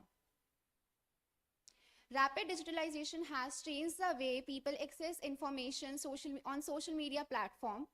And social media platforms are no longer just a source of entertainment but has become an informal space where individuals learn and watch content on different concepts. Alongside with lifestyle and fashion influencers, there is rise of financial influencers, commonly known as finfluencers, who simplify complex financial and investment concepts.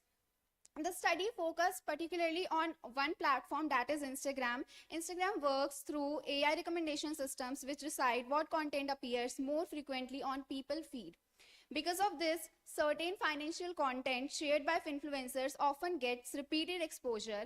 As a result, many users today rely on online financial influencers for investment related advice. The study focuses on understanding how financial content shared by Instagram influencers may impact users' investment decision making. It is based on source credibility theory, which explains that people are more likely to accept information when the source is seen as knowledgeable and trustworthy.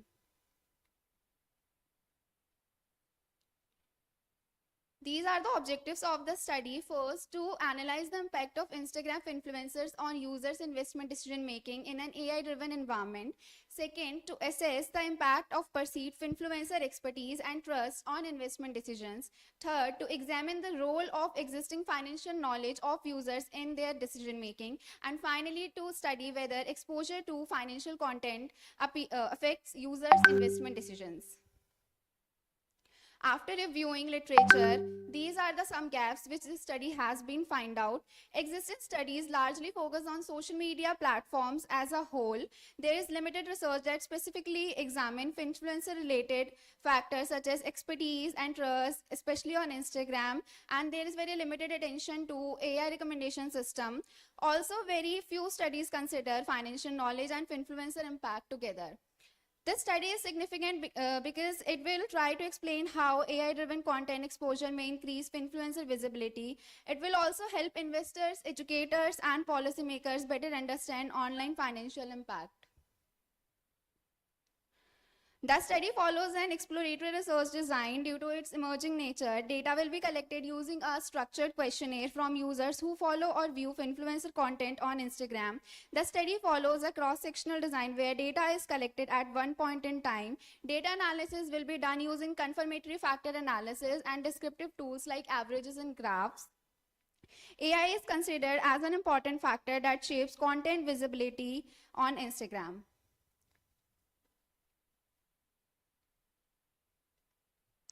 Based on the objectives, the study proposes hypotheses related to influencer impact, expertise, trust, financial knowledge, and exposure to investment-related content. These hypotheses will be tested using CFA. Talking about the material and method of the study, primary data will be collected through a questionnaire adapted from previous studies. The respondent will be Instagram users from the Delhi region selected through convenience sampling. At present, the introduction, literature review, and research methodology chapters have been completed. This is the tentative chapterization of the study. To conclude, the study expects to examine how influencer expertise, trust, financial knowledge, and exposure impact investment decision making. The expected insights may be useful for investors, educators, policymakers, and financial communicators concerned with responsible financial content on social media. Thank you.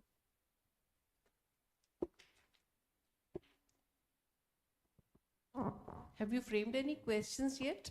Ma'am, it's under review. Nothing has been done. Okay. So any literature review that you have done? Yes, ma'am. Any particular paper that you found interesting? Yes, ma'am. There is a report by CFA Institute which examines the role of social media and their influencers' impact on the Gen Z's investment decision. They consider the whole social media, not any particular platform. And there is also a study by Manisha Bhandari. She considered the Kathmandu region and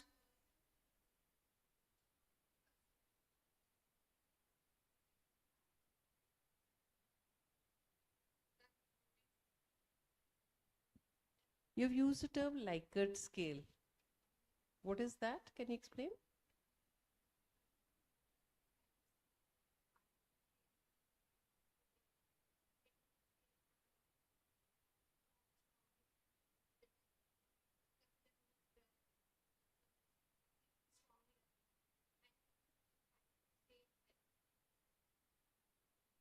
Okay. And you have mentioned that the sample size is going to be 200.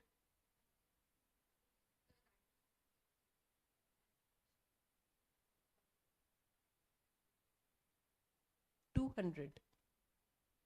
What does that 200 represent? Sample size 200. Go back to the slides. Yeah.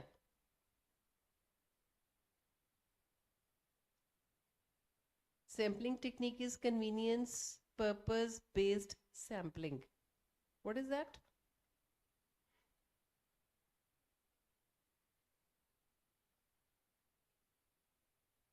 Like easily available means?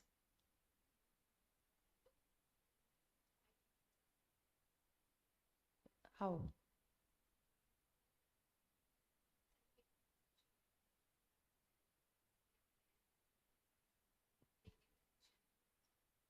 And you have said sample size is 200 respondents. What do you mean by this?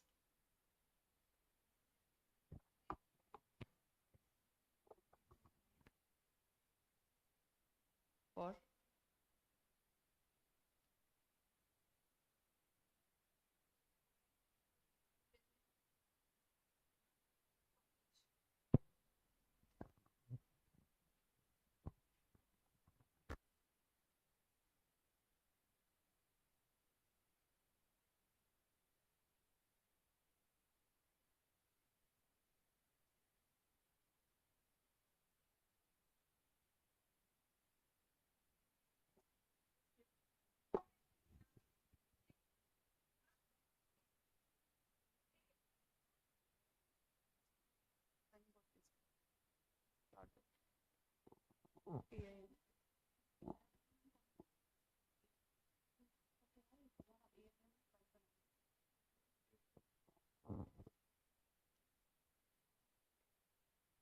Good afternoon, everyone. Good afternoon, Chair specifically. And I'm happy to be a part of this symposium. And myself, Professor Dr. Priyanka Puri, I'm teaching in the Department of Geography at Miranda House. And I'm just operating from here. So I have taken the topic as Hello Social, a cytometric mapping of intellectual transitions in AI, generative AI, and society. And as I see that this symposium is a prelude to your AI Impact Summit, which is being held by the Government of India very soon. So I think this is a very specific kind of a contribution wherein everyone is discussing about how AI is used. Thank you.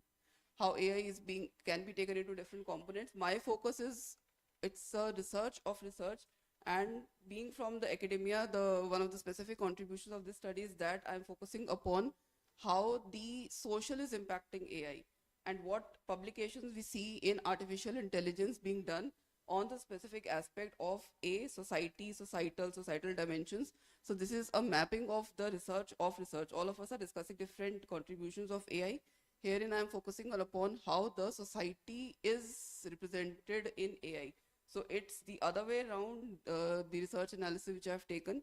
So we can discuss this in the Q&A in terms of the detailing of the thing, but mainly the focus here is that the AI research has expanded beyond technical innovation, and the societal dimensions which we see are mainly associated with the scholarship which is under examined. This is, I think, one of the first studies in literature, and I've gone through literature review. Otherwise also I couldn't find any specific study taking the role of society or the societal parameters particularly into AI. How is AI being used for society in terms of publications? And this is one of the new databases which I've used, which is not very popularly, I've not observed it in literature.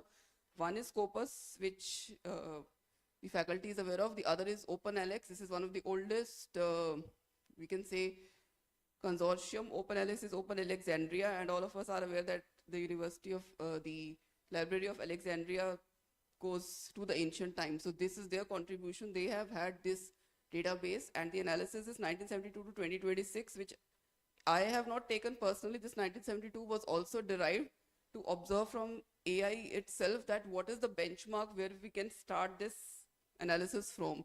So the one of the documents initially came in the early 1900s, but that was not actually classifying as AI. So one of the first papers which was so-called impactful was from 1972. And I've used the bibliometric method, which we can discuss in detail if anyone is interested. I'll directly come on to my results, what I've gathered, and this I've prepared as an outcome of my results. So this whole thing is indicating what was derived from this study, and it is titled Mapping Societal Engagement in AI Research. How is society is represented in AI? So it's the way from society to AI, not directly AI to society. So from Scopus, I had around 25,000 papers which were generated. This is my corpus. From 25,000, only something around 1,200 were directly related to society. OpenLX gave something around 3,000, and the outcome was 184 in terms of proper analysis of the word social or society or societies. And the trends indicated that it is only after 2016 that we observe a surge in publications. The covert network analysis showed that societal terms were reorganized in some form or the other. Text mining was done by TF, IDF analysis, we can discuss it in detail later, LDA. But very interestingly, societal topics were in a peripheral subspace. We did not have anything very specifically directed to society. It was just an periphery, in the periphery of the study. So, and topic modeling LDA gave me some major themes as AI governance, ethics, public and social systems, sustainability, well-being, policy applications, and the intellectual space evolution. Showed some early technical clusters, if you see this, and then they were integrated later on into interdisciplinary things. And generative AI was a structural bridge in which the amplifying societal connections were from isolation to interdisciplinary linkages. And since there's a paucity of time, I think I can end it up here. All these results are drawn from these 28,000 individual publication records, and the total was something around 1250, and this is how I've done it. Quickly, I can just scroll through it. These were the keywords: conceptual flow, evolution of research, keywords in WAS viewer. This is a whole detailing, co-networking, which paradigms, which words were more specific, top AI society concepts, data science, social science, engineering, mainly towards engineering, sciences, and technical sciences. These were the dominant social themes: society, social, societal, public, ethics, governance, inequality, policy, trust, sustainability. And the heat map you can see is so concentrated just on the right-hand side, which shows that there is only a specific set of factors which we observe in the society as a whole. And the intellectual space of AI society research is showing concentration towards certain things. This is from Scopus, societal themes. Top journals which are publishing are IEEE, the distinguished speaker in the morning mentioned. So IEEE Transactions on Tech and Society is not the top journal publishing on society. Please see into it. It is more on AI, but society is a very different component when we see AI. These are the documents by source, by author, by affiliation. In terms of subject area, mainly computer science is a contributor, even in social sciences. And in terms of country, United States and China still dominate our research landscape. Funding sponsor, natural Science Foundation of China. These are the annual publication trends. And that is all. Thank you. It's a lot of detailed study. We can have a discussion in the Q&A if anyone is interested.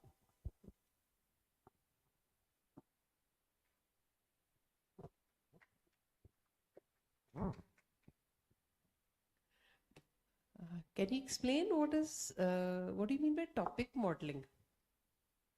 Topic modeling is based on latent Dirichlet association, which is the coming from your, if you say in a very technical terms, the Gibbs probability. So LDA is automatically taken as an iteration of terms. So it is generally applied through the VOS-viewer system, in which the whole corpus of all the text is put up, like 25,000 documents downloaded, CSV, TXT, whatever format is there. Then that is taken to the software. That software tends to draw clusters for the Dirichlet association, and it is one of the most significant methods, although less commonly applied. And then you further take it to the significant analysis, wherein we find this observation of having it here, these heat maps. When these clusters are drawn, it is trying to find out the association and the number of elements which are associated with the temporal heat map of societal focus. That is what I've just said, that if we take this analysis, it is just one-sided and it is very, very recent. So after classifying the clusters from LDA, it tries to map it out as to wherein we find the focus of the research. So all these heat maps and the keywords, they are coming mainly from there. So this is the heat map for Scopus. Again, very interestingly, OpenLX is non-Scopus largely, and Scopus is also showing us indication towards one particular category wherein we have similar patterns. Which diagram are you talking about? This heat map. Heat map, even these clusters, even the dimensions, all these are derived on the basis of actual data.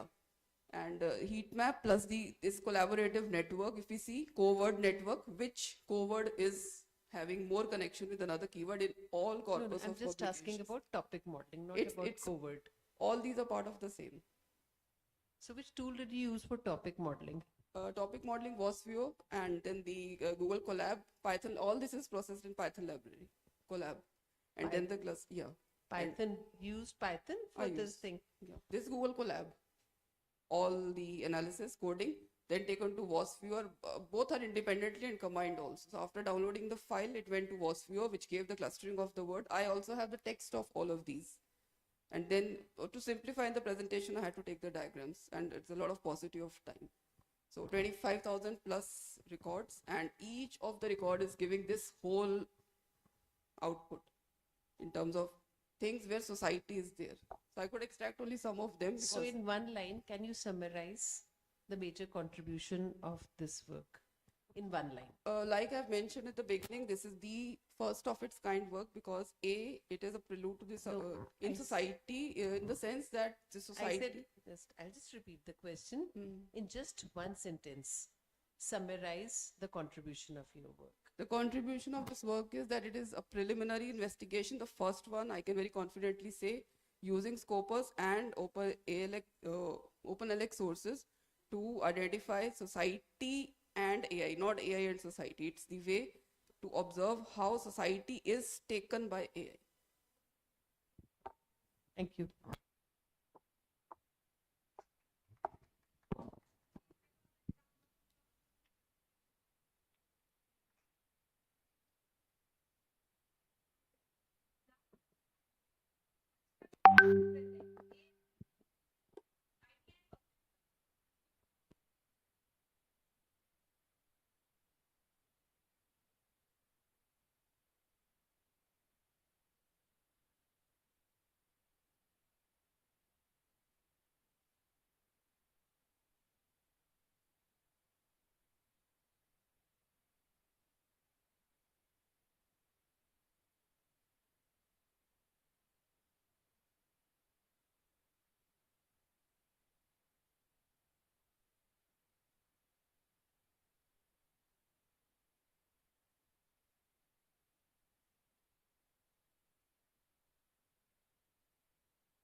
AI is no longer the future, it is the present. Good morning, respected judges, professors, and my fellow participants. Today, I, Vaishnavi Singh from Economics Honors First Year Maitreyi College, will be giving presentation on my research, AI for Society and Public Service, a new path forward.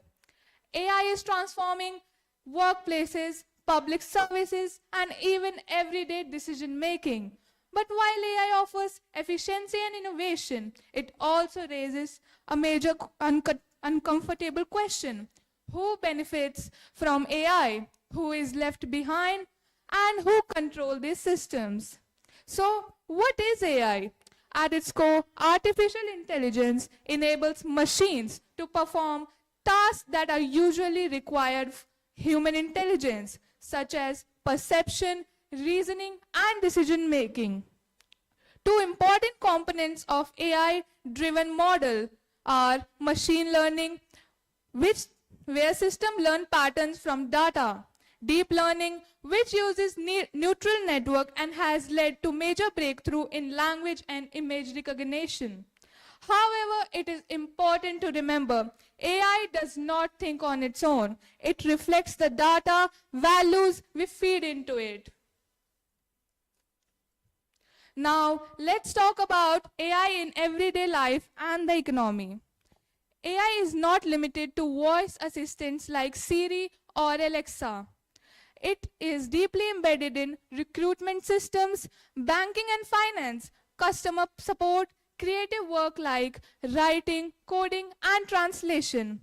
In fact, over 74% of companies report a competitive advantage from AI. But here lies the paradox. While productivity increases, automation threatens traditional jobs, especially for low and middle class workers. So the real issue is not whether AI creates value, but how the value is distributed. In healthcare, AI has been revolutionary. It supports cancer detection, CT and MRI scan analysis, early disease prediction. The benefits are clear. Faster diagnosis, improved accuracy, more efficient patient care. However, these systems rely on massive amount of sensitive data. This raises a serious concern about patients' privacy, cybersecurity, and bias in the medical databases.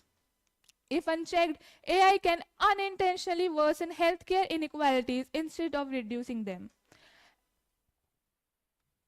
In the financial sector, AI is widely used for fraud detection, risk analysis, algorithmic training, and investment advisory services.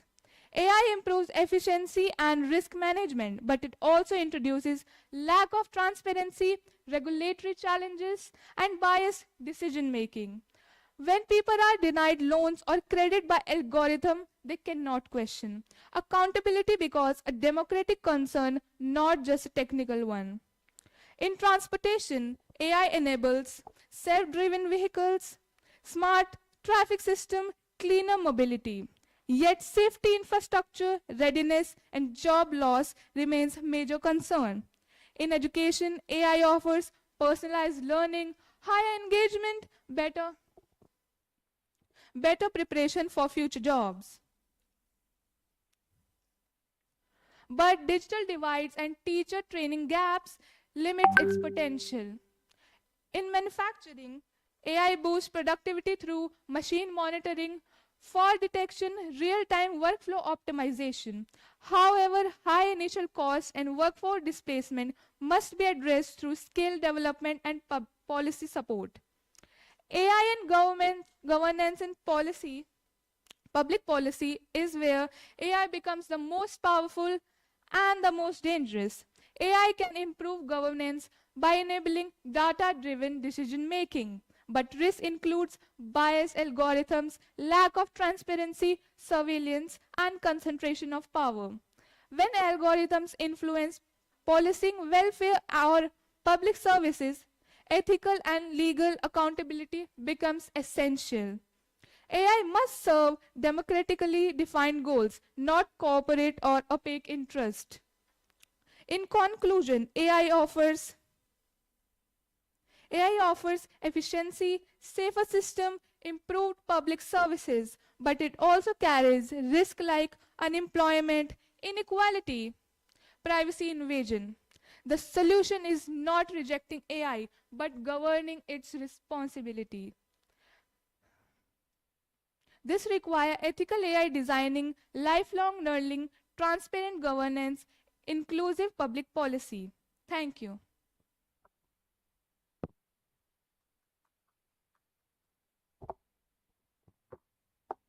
Okay, you explored AI in various fields. Yes, ma'am.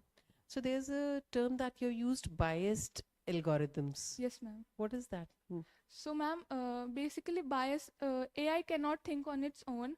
It is always based on data, and there is a research of the classical bias model of Amazon, in which it was so basically Amazon may the AI was making the decisions were biased. It was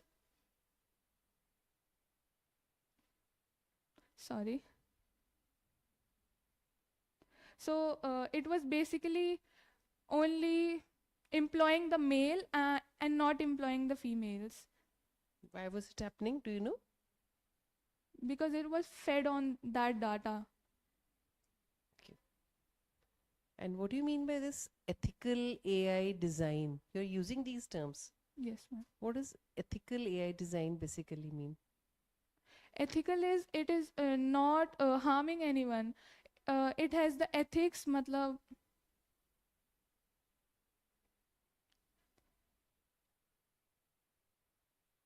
How does AI invade your privacy? Ma'am जब हम constantly AI को data अपना personal data देते हैं, for example on everyday basis हम chat GPT को अपना कितना डाटा दे देते हैं, तो that is AI invading I privacy. Thank you.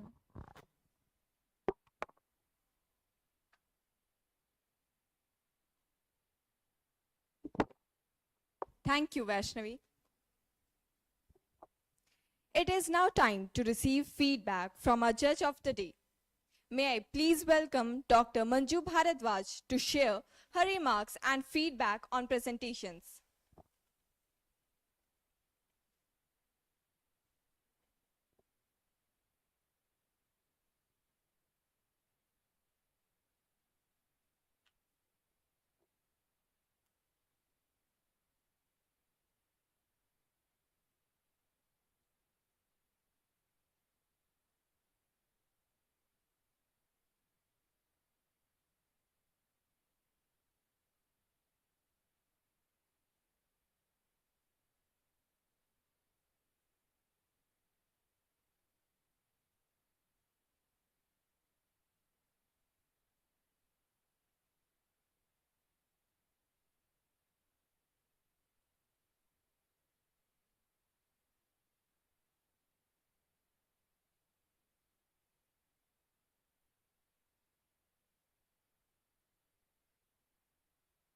Good afternoon, everyone.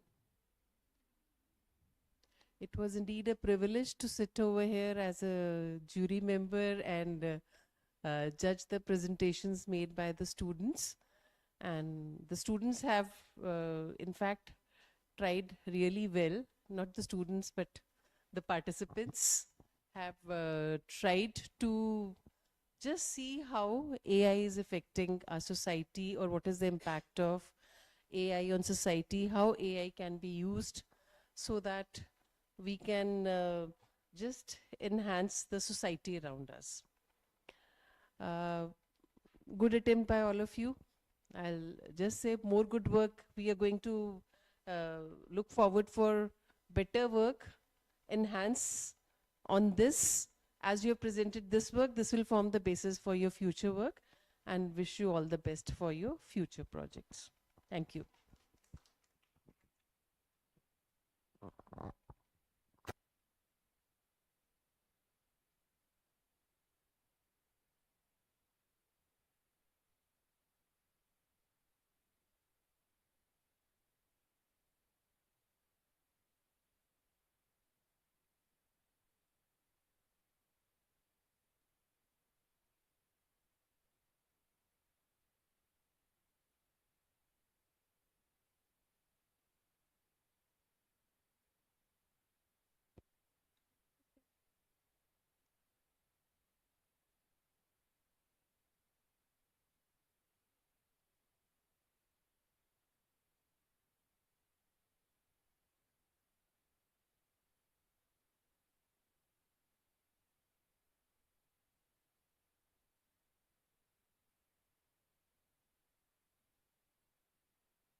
We are privileged to have with us Professor Shobha Bagai, Director, Cluster Innovation Center, University of Delhi.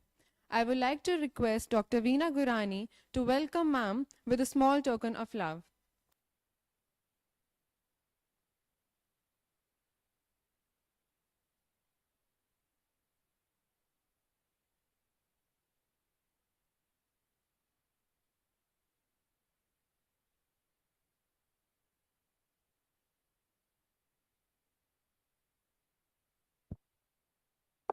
Professor Bagai is a visionary academic leader known for her contributions to innovation-led education, interdisciplinary research, and entrepreneurship. Her work focuses on bridging academia and industry while fostering innovation-driven learning environments. We now invite you, ma'am, to deliver your address.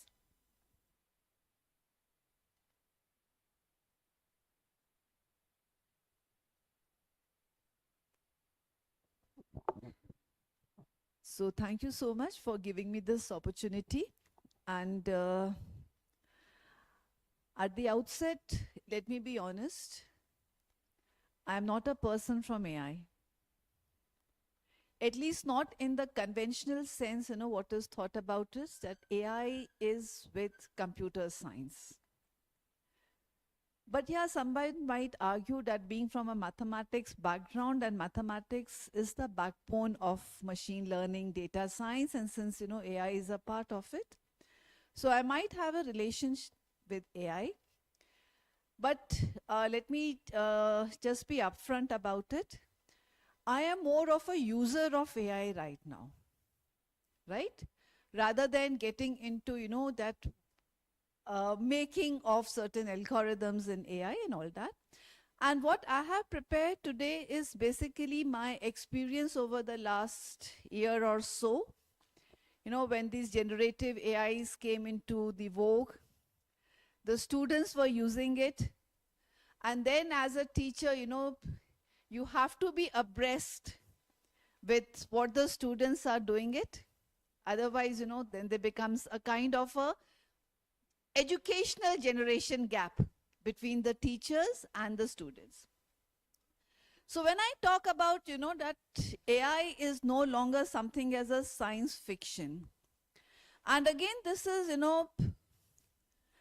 I think between me and the young students who are sitting over today, we almost have a 3 generations gap.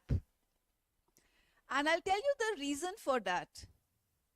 हमारे time पे जो sci-fi movies होती थी, उसमें जो आपके पास अब जो आप मोबाइल फोन यूज कर रहे हो ना, कि you can talk, and nowadays of course the facility is also there कि talking not across one place on the earth to the other, but कोई स्पेस में है, प्लेन में है, तो भी आप बातचीत कर पा रहे हो. वो सिर्फ एलियन साइंस फिक्शन मूवीज होती थी. It has become a reality.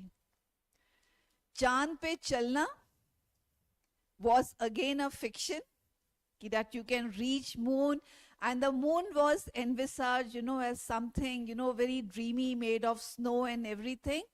But now people, astronauts have actually gone and walked on the moon and found out that moon is not all that dreamy like, with those cotton candy mountains. They are all your rock mountains. So that's when I talk about is that AI is no longer a science fiction, but actually it has become a science fact.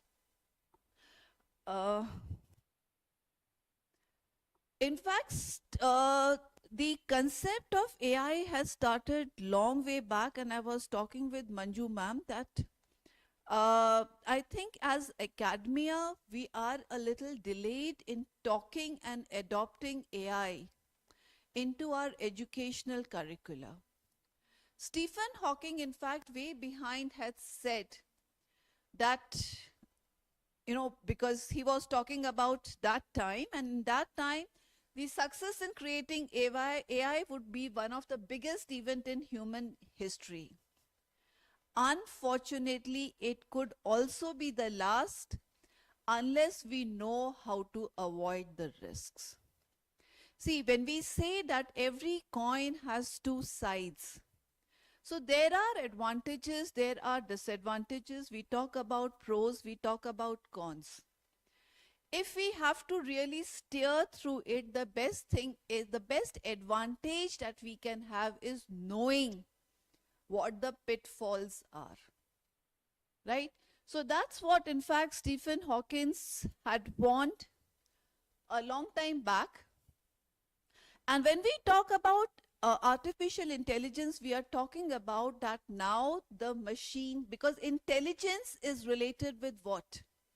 Intelligence is related with your thought process. So you have machines that can think, right? आप लोगों के पास Siri आ गया है, Alexa आ गया है.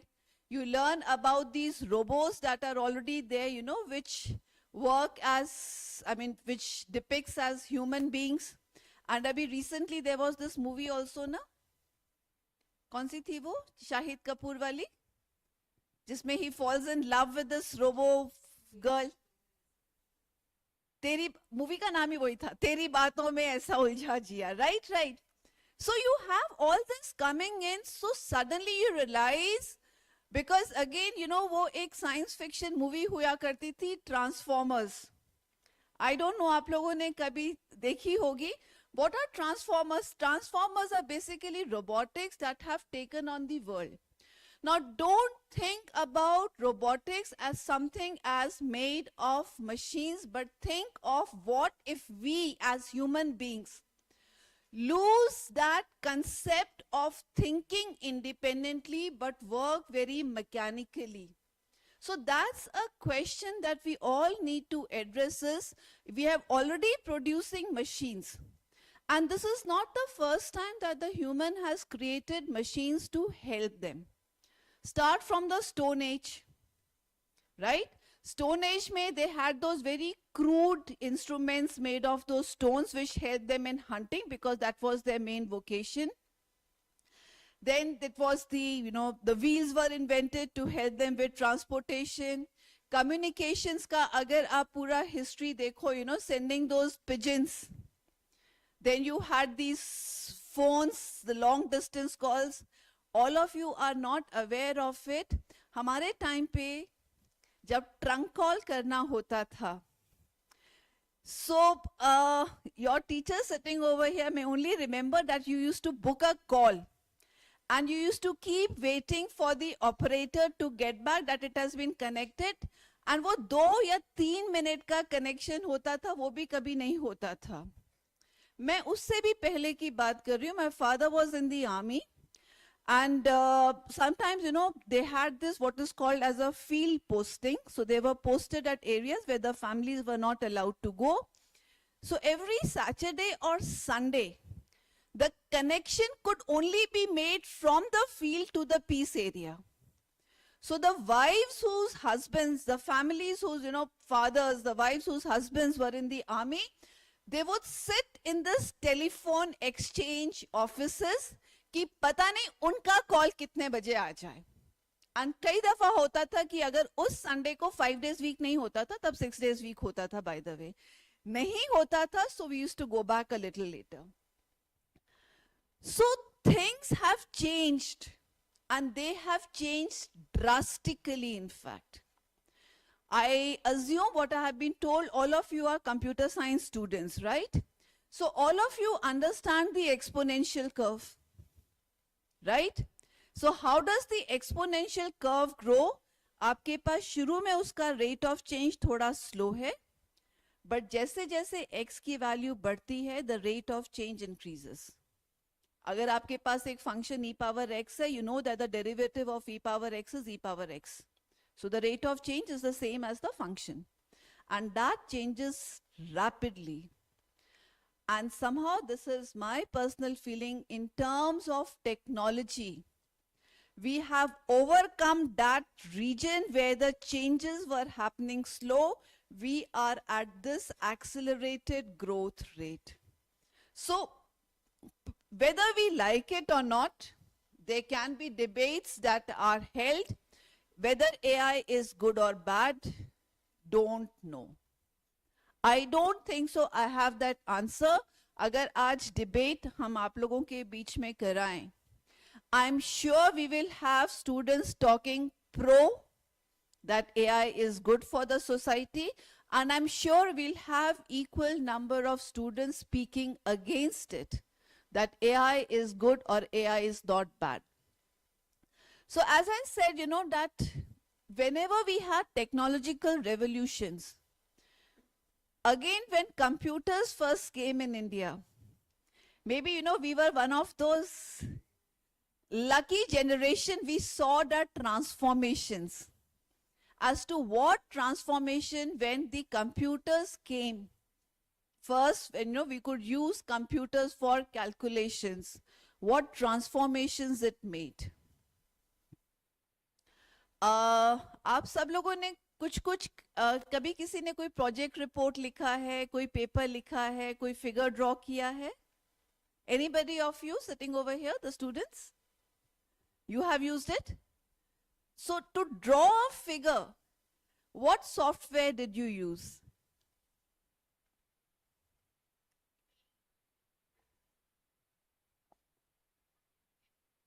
So use Canva, right? And Canva have such some given templates already, and then you can just play on that.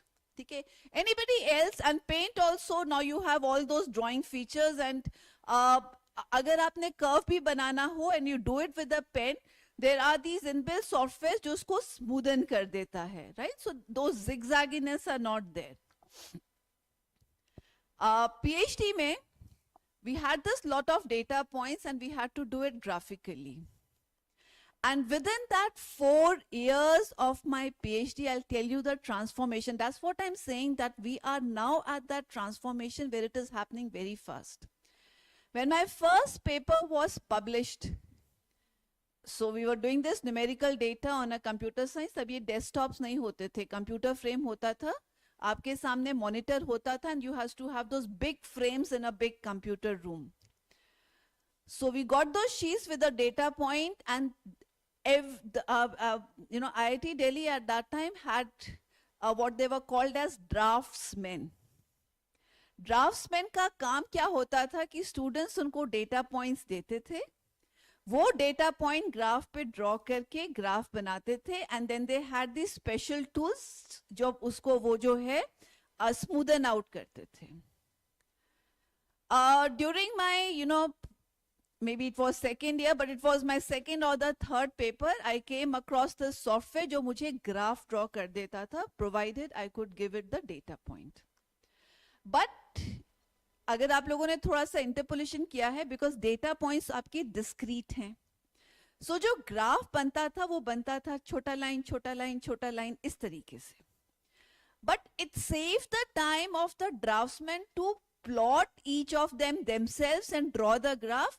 वो एक rough graph दे दिया, इट ही वो smoothen out that.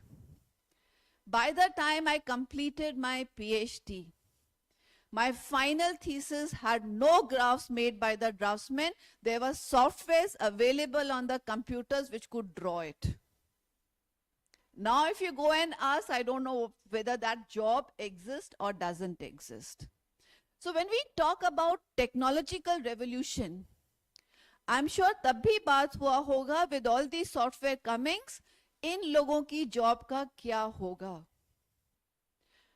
There was a lot of talk about it कि आप अगर computer पे जो है, if you are now doing, you know, all the typing, typewriting used to be, आप लोग skill enhancement courses कर रहे हो अभी?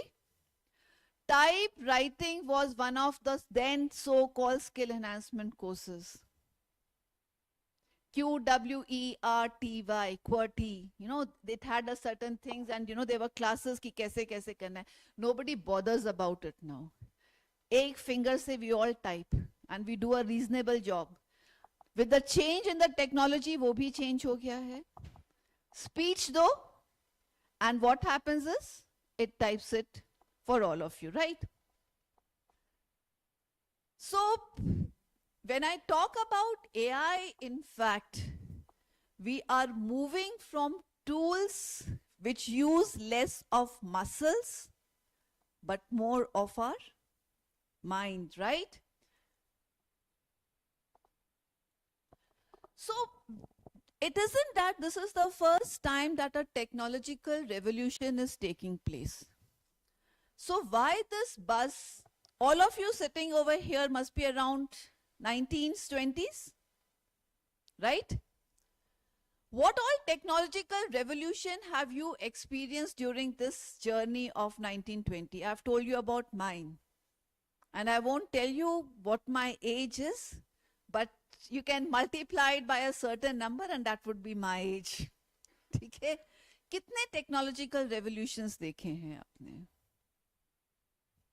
जो बज में रहा है? एनीथिंग यू रिमेंबर कि during my school time, during my college time, you know, this word was a buzz word and that is why people told us, you know, take this, this is the thing that will make your career. बोलो.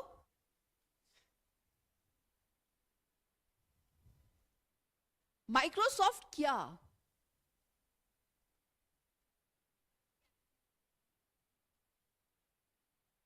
So again, the word Microsoft, Canva that you're talking about it, these are certain templates, right? So template means there are certain platforms, but they're all still related with the computer works that do it. What I'm saying it is AI का जितना buzzword शुरू हुआ है, इससे थोड़ा सा पहले अगर आप लोगों ने सुना होगा तो I mean AI actually developed. Though I have yet to ask my students to explain it to me, they haven't told me. It's like a chicken and an egg problem. Ki AI is a subset of ML, the machine learning, or ML is a subset of AI. Either I am a bad student, या वो मुझे ढंग से नहीं बता पा रहे हैं. Nobody is able to tell me what is what, so I myself don't have a clarity about that. But एक जो है cryptocurrency खूब चला था बीच में, right? Cryptocurrency had actually come out that maybe this will be the new currency in the new generation. Though I don't think so it has gained that much of a popularity. There was a hype, it led down, and after that AI का भी. AI right now is very hyped. I have no answers to that कि कब तक रहेगा, but अगर अभी है, and it's because this is slightly different than the cryptocurrency, I don't think so we can escape that. So we have to be with it. So when we talk about that earlier, you know, because you're all computer science students, so any program that you have to learn, you give it an algorithm. Algorithm means what? You put in a rule to it and it follows the rules, right? Whereas AI has the capability of connecting the dots between the patterns and then having its own idea or the own perspective. And another terminology that we basically use nowadays is, we try to call it as hallucination. But think about it, what is hallucination actually? It has its independent thoughts. Only when we see that those thoughts do not match to what we conventionally think about it, we term it as that, you know, okay, this is hallucinating it. But AI is trying to learn the patterns, trying to adapt, and trying to give its own perspective. I'll come a little later to that. And then, of course, you know, all the students, I'm sure आज जिन्होंने presentations दी थी, be truthful to yourself, कितने लोगों ने AI का बिल्कुल इस्तेमाल नहीं किया था? बैठे हुए यहाँ पे जिन्होंने presentation दी थी, किया था? No harm in it. If I have a tool, this is something like that, you know, calculator भी हमारे time पे आया था. तब टीचर्स मना करते थे कैलकुलेटर मत यूज करो, तुम्हारी जो है कैलकुलेटिंग पावर जो वो है वो कमजोर हो जाएगी. कोई कम तो हुई नहीं. It's became as a tool, you know, you allow it to use it as a tool for yours. So if you're using AI, it's okay. But we all know that AI is helping us to write, compose, diagnose, tutor. कितने लोग बच्चे यहाँ पे बैठे हैं कि कोई topic आपको नहीं समझ में आया और आप लोगों ने एआई का यूज नहीं किया? किया ना कई दफा. So it is being used over there, and that is what we. So this has something which has already entered our life, and I don't think so we can escape it. We need to actually adapt to it. So if this is available so freely, that means knowledge is no longer scarce. It is available very freely to all of us, but the interpretation, judgment, and the critical thinking becomes very, very imperative about it. So it's something like that. It's neither black nor white. It's a gray area. The interpretation does make a difference.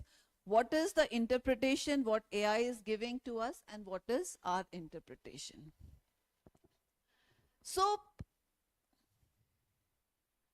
as I said earlier that, there were a few cases when we said that whenever this technological advancement happened, it's going to displace job displacement. Abhi bhi baat ho raha hai. And specifically, since, I wanted to deal with education because we belong to that community. And, your faculty members are sitting over here. At least at the teachers level, the faculty members, ये बहुत बात आ रहा है, will we remain relevant in the coming years? As teachers, as educators, will the relevance be in the current few years? आप लोगों को in fact जिस तरीके से हम लोग जो हैं एजुकेशन अभी दे रहे हैं, आप लोगों को टीचर्स की जरूरत नहीं है. वीना मैम, मंजू मैम शायद मेरे साथ नाराज हो जाएंगी, but it is a fact. I am into maths. Maths honours का जो सिलेबस मैं दिल्ली यूनिवर्सिटी में पढ़ा रही हूँ, उस सिलेबस को उस स्टूडेंट्स को पढ़ाने के लिए मेरी जरूरत नहीं है. आप लोग जा सकते हो, and maybe the AI can do a better job. So what do I need to do to retain my identity? That is what is important. So as human beings, because human beings have said to be the most intelligent animals. We are into animal species, right? If we are so intelligent, we must always think one up from what the machines are going to do about it. So yes, nowadays, these are the new roles that are coming up. Data analysis, AI trainers, analytics, data analytics, in fact. So education in that term, education doesn't mean कि आपने जो है एक book खोल लिया, उसका lesson पढ़ लिया, examination दे दिया. Education basically means that can we think now beyond what the machines are doing through AI? That's a kind of an education when I look at, the impact of AI into education. So,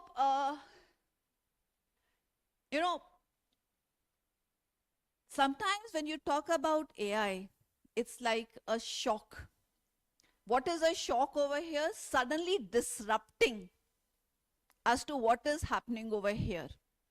And usko question karne ke liye what we require is education. And I again emphasize, education just does not mean completing your syllabi and giving your examination. So that means we need to relook at our existing classroom ecosystems. Right? And maybe the next few slides would be more related to us as a teachers, less related to you right now. But I'm assuming that in a few years, maybe 2, 3, 4 years, some of you are going to be on this side of the table. Right?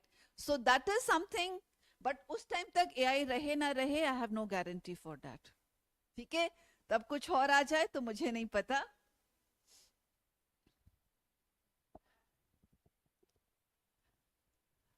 So, when we talked about education a few years back, and this, when I'm saying back a few years back, it is at the time when in fact internet was also not available. In fact, after the incoming of the internet, the content as far as the subject was concerned was available to everybody. Though quality sahi tha ki galat tha, we don't know, because there was too much of a content on the net. So therefore the classroom became the primary source where this kind of a knowledge was transmitted. So you knew that, okay, there is a teacher over here, whatever the teacher is telling you. So you could associate with that, and if you find something relevant, you know that, okay, this is going to be correct. And there was a uniform pace. Now, as I said that as a teacher, what the generally thing that we take is, you will know that amongst your peers, you will have some students who understand a concept very quickly, some students who are slow in grasping. Now, as a teacher, sometimes it is very difficult for us to do a personalized kind of a teaching. So it's a kind of a thumb rule that we take, that we focus on the kind of the students who are there in the, the average part of it. It's a kind of a normal distribution. So this is the group that we focus on. तो ये होता है कि ठीक है, जो intelligent student हैं वो तो कर ही लेंगे, और जो वीक स्टूडेंट्स हैं maybe they'll pull up something out over there. So that is what it meant, that there was a uniform pace, and there was, in fact, what limited, there was hardly any personalization that happened. So that model worked when the knowledge was changing very slowly. Remember that exponential curve, as I said. So in that initial part, it worked. And when the access of information was restricted. In fact, before the internet, you just had books. Books ke liye you had to go to the library. Libraries were not accessible. What was accessible was basically the teachers in the classroom. So हमारे time पे ये एक saying चलता था, a student is as good as the student gets the teacher. Because knowledge वही वाला आता था, तो वहीं से जो है ये आपके पास transport होता था. Now those limitations are no longer there. So you have all those things, which you must have talked about it in your previous presentations. I just happened to see one of them. That girl, in fact, did touch upon a lot of sectors. But when I had entered, she was, in fact, talking about the educational sector also. Yes, you were the one, right? So that was the one. And uske baad, I think I saw the other sectors. Healthcare was one of them, right? Finance was the other one of them. Specifically on that third point, automated assessment and feedback. So here I would like to, Veena, just stop me whenever you find that the time is there, right? Just give me a hint and I'll do that. So I'll give you a very personal example for that. Just in the last semester, I had to go somewhere to give a talk like this.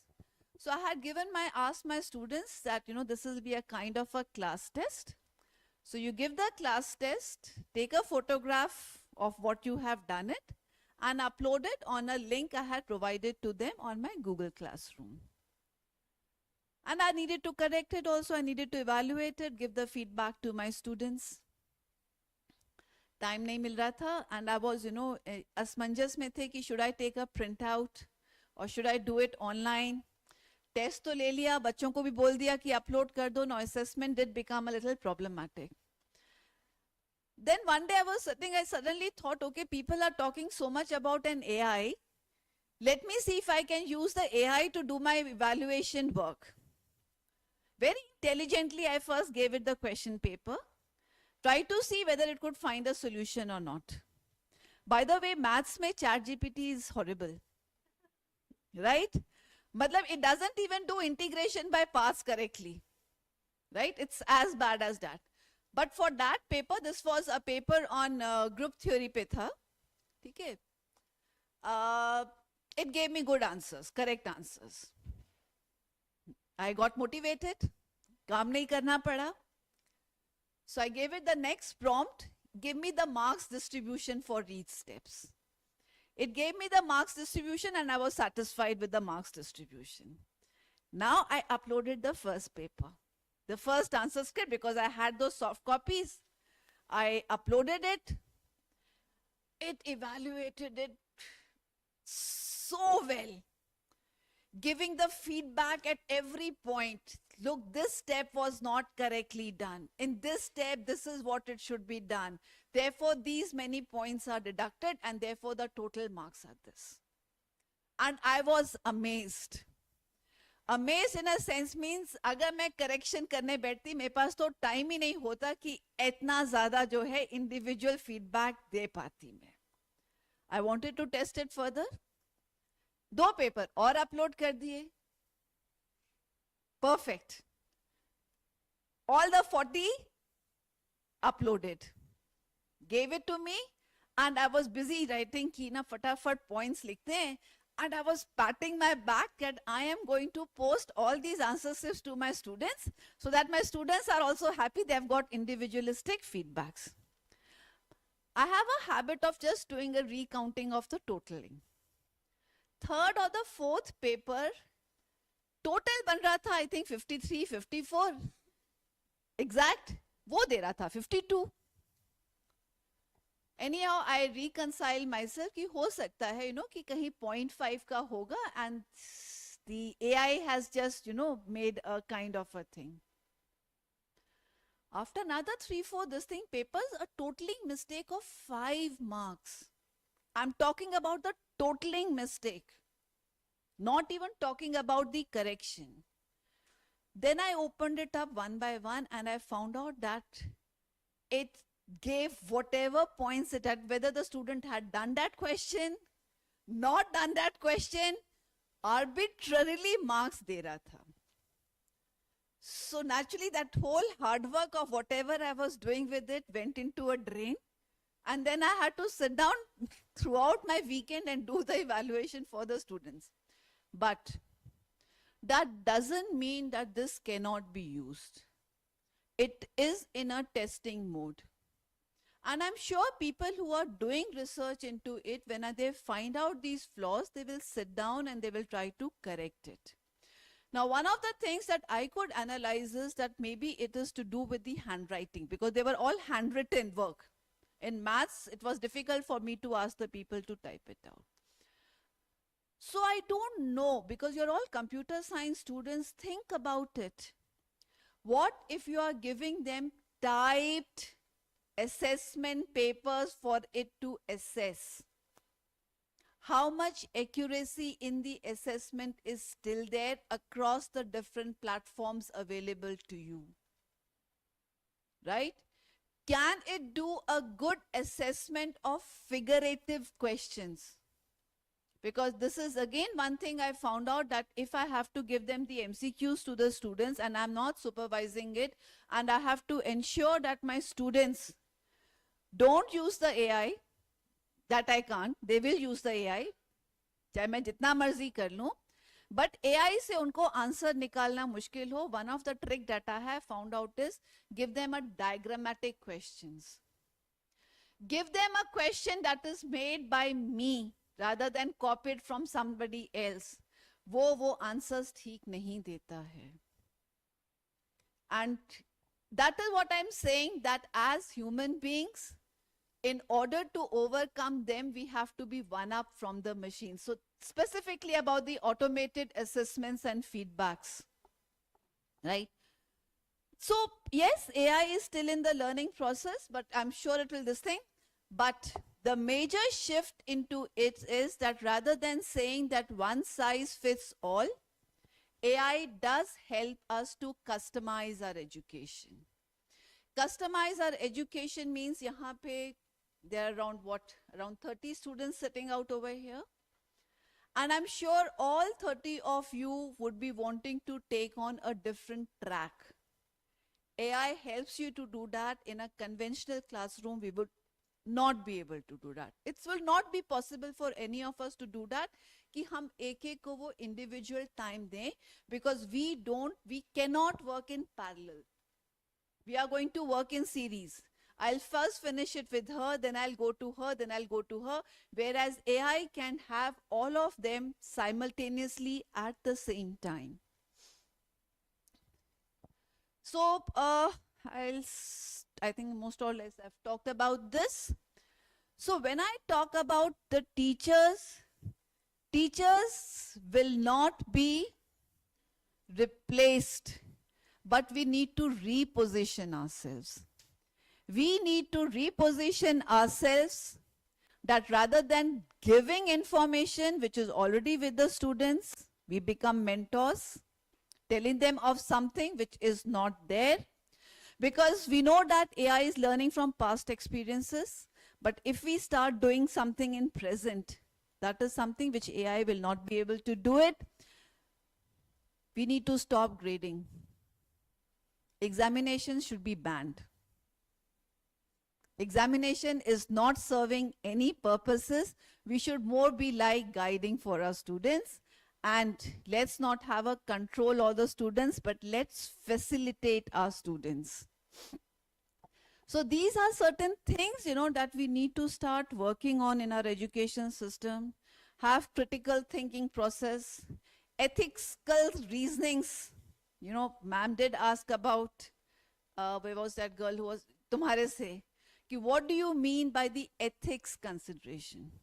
So ethics also, it is a little gray area. In a sense means under what context something is right, what is wrong. ठीक है, महाभारत आजकल आ रहा है, ठीक है, युधिष्ठिर ने झूठ तो बोला ही था, अश्वत्थामामृतम, ठीक है, बट साथ में उसने और भी ऐड किया, it is an ethical question, what he did, was it right और was it wrong?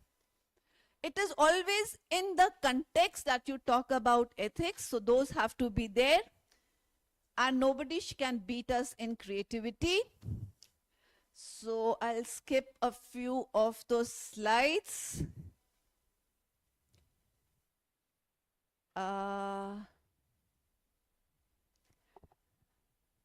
So when we talk about the flip side of the AI in terms of education is, do we need an efficient education?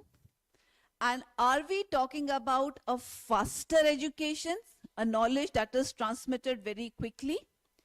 A horizontal education, that means a student must know even if it is little of everything, or should we go into a deeper education? Don't have an answer for that. I don't think so there can be an answer, because this would also depend very personalized to the students and in the context. Somebody wanting to go in for the research will have to go deeper. Somebody trying to do interconnectivity things might prefer a horizontal learning. So this differences will be there. And yes, since AI is based on algorithms, biases do come into it, because वो किसी का thought है and AI अभी उसी को interpret कर रहा है.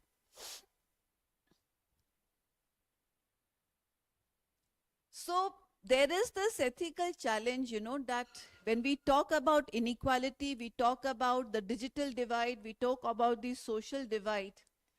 Technology must help us to remove that and not amplify those divides. So that is an ethical consideration, one we have to look into it. So data, I'll not talk about it.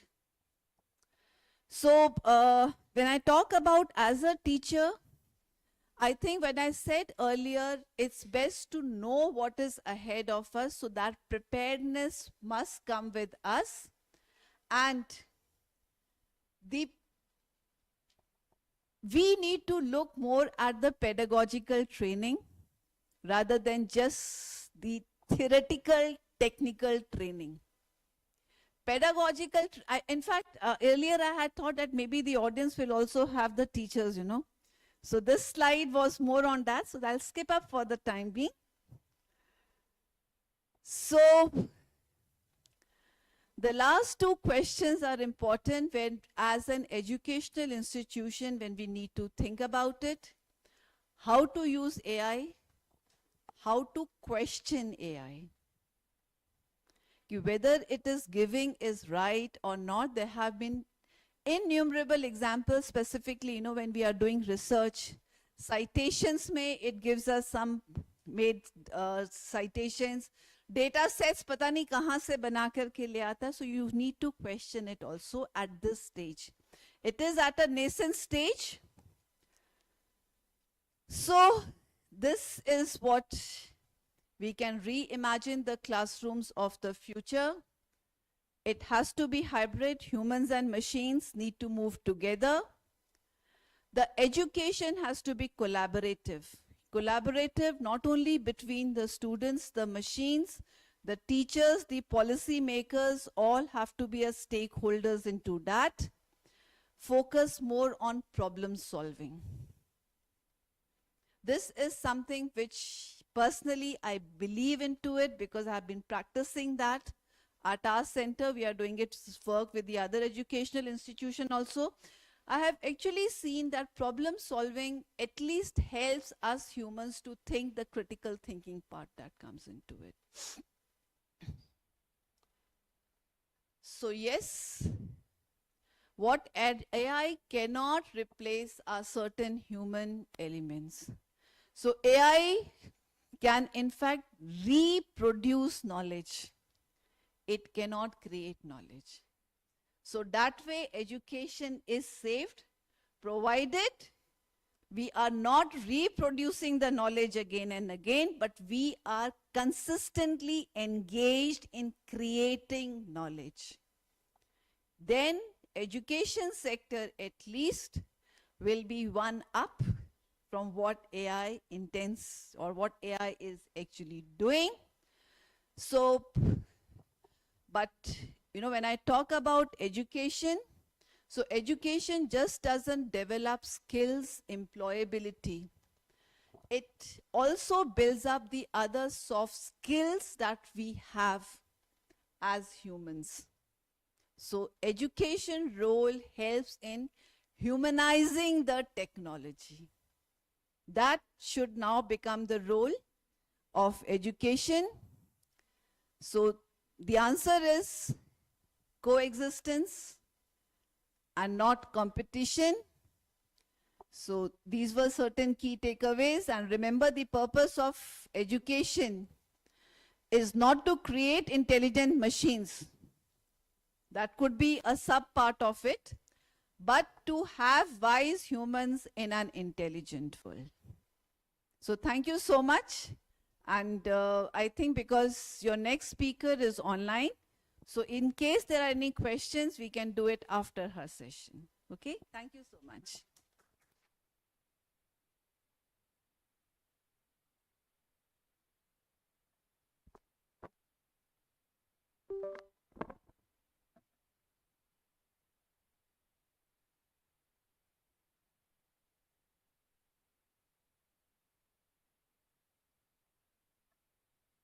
Thank you, ma'am. That was a really educational session.